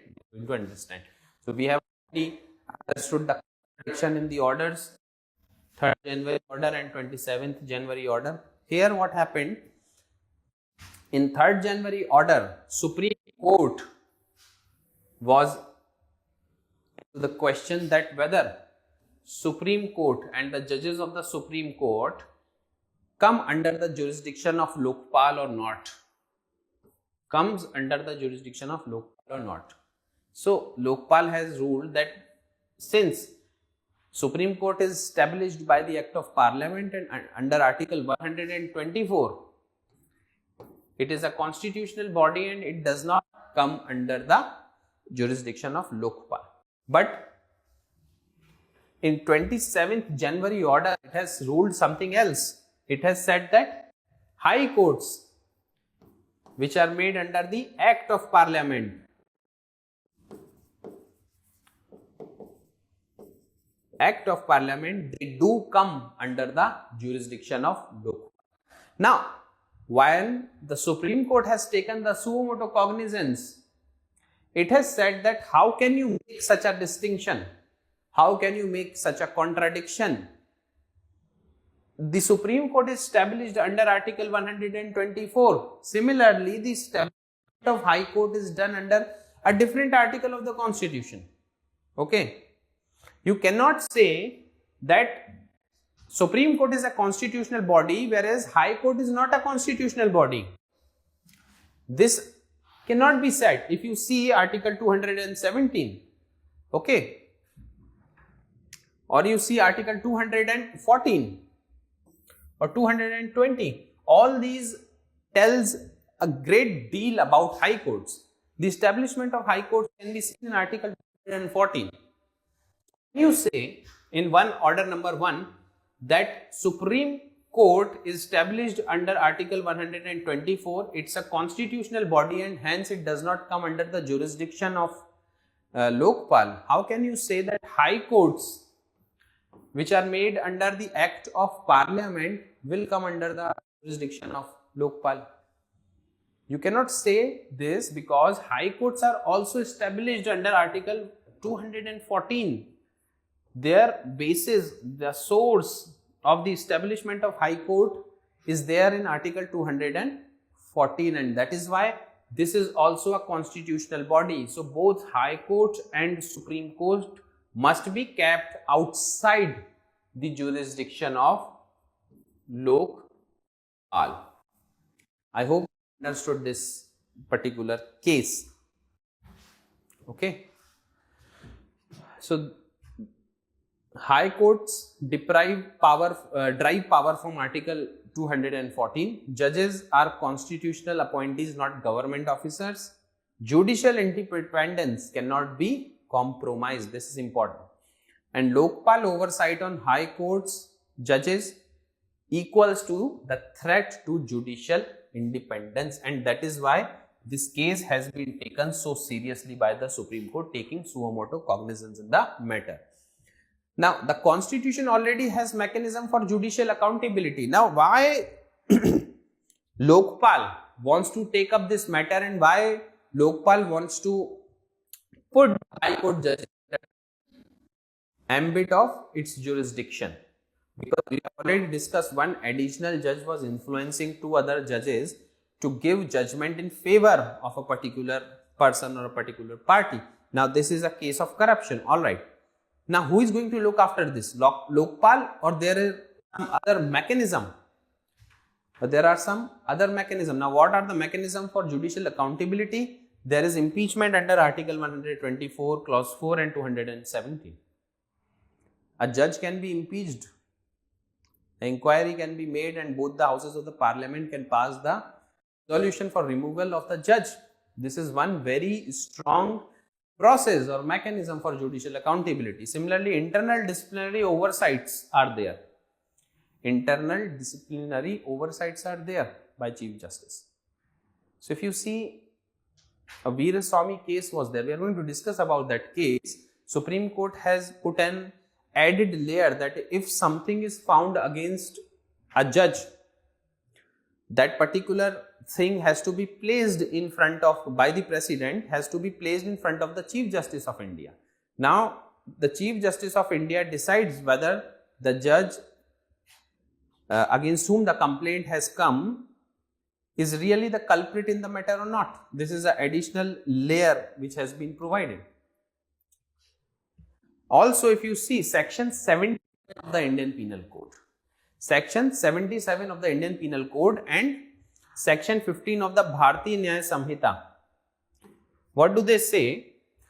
Effectively states that a judge cannot be charged with an offence if the allegation is related to the exercise of her official duties. Okay, so if a sitting judge is doing something, does not matter judge of High Court or Supreme Court, if they take any decision in the judicial capacity, in their official capacity, they cannot be charged with the allegations. It cannot be done. There are different mechanisms for that. At least Lokpal will not come into the matter because it can be considered as a executive interference in the judicial matters. Okay, I hope you have understood the whole idea of this particular case. That it is the case of executive interference in judiciary. Lokpal have ruled in two different orders, two different things, which are very contradictory to each other. On one hand, it has kept Supreme Court out of its ambit, but in the other order, it has kept High Courts under its ambit. Now, the Supreme Court has said this is very, very disturbing. You cannot contradict both of these things because the High Court and the Supreme Court both are constitutional bodies created under the Constitution. There are specific articles related with it. Okay. Supreme Court's concerns. So what are the concerns? Judicial independence is one concern, legal consistency is another concern, and precedent risk is another one. So these are called, see, Article 50, separation of judiciary from executive is a fundamental feature of the Constitution, and that is the reason why the executive should not meddle into the affairs of judiciary, because they can influence, and in turn they can influence the delivery of justice. They can gain some favor from judiciary if they try to meddle into the affairs of judiciary. Does not matter whether the matter are of corruption or any other matter. If there is some sort of corruption or judicial misconduct done by the judges, then there are mechanisms for it, and the Supreme Court very strictly do not allow any executive interference. Hence, the interference made by the Lokpal was stopped, was criticized, and the next order is going to come on 18th of March. 18th of March, there is next hearing in this case, that what will be the future of the order made by the Lokpal with regard to the High Court judges. So this was our slide, this was our presentation on the issue of Lokpal's order, which was trying to bring the High Courts under its jurisdiction. That would have amounted to executive interference in the judiciary, which was not promoted and which was not appreciated by the Supreme Court. So thank you very much for watching this series, and if you have any doubt, please write to us in the comment section. Thank you.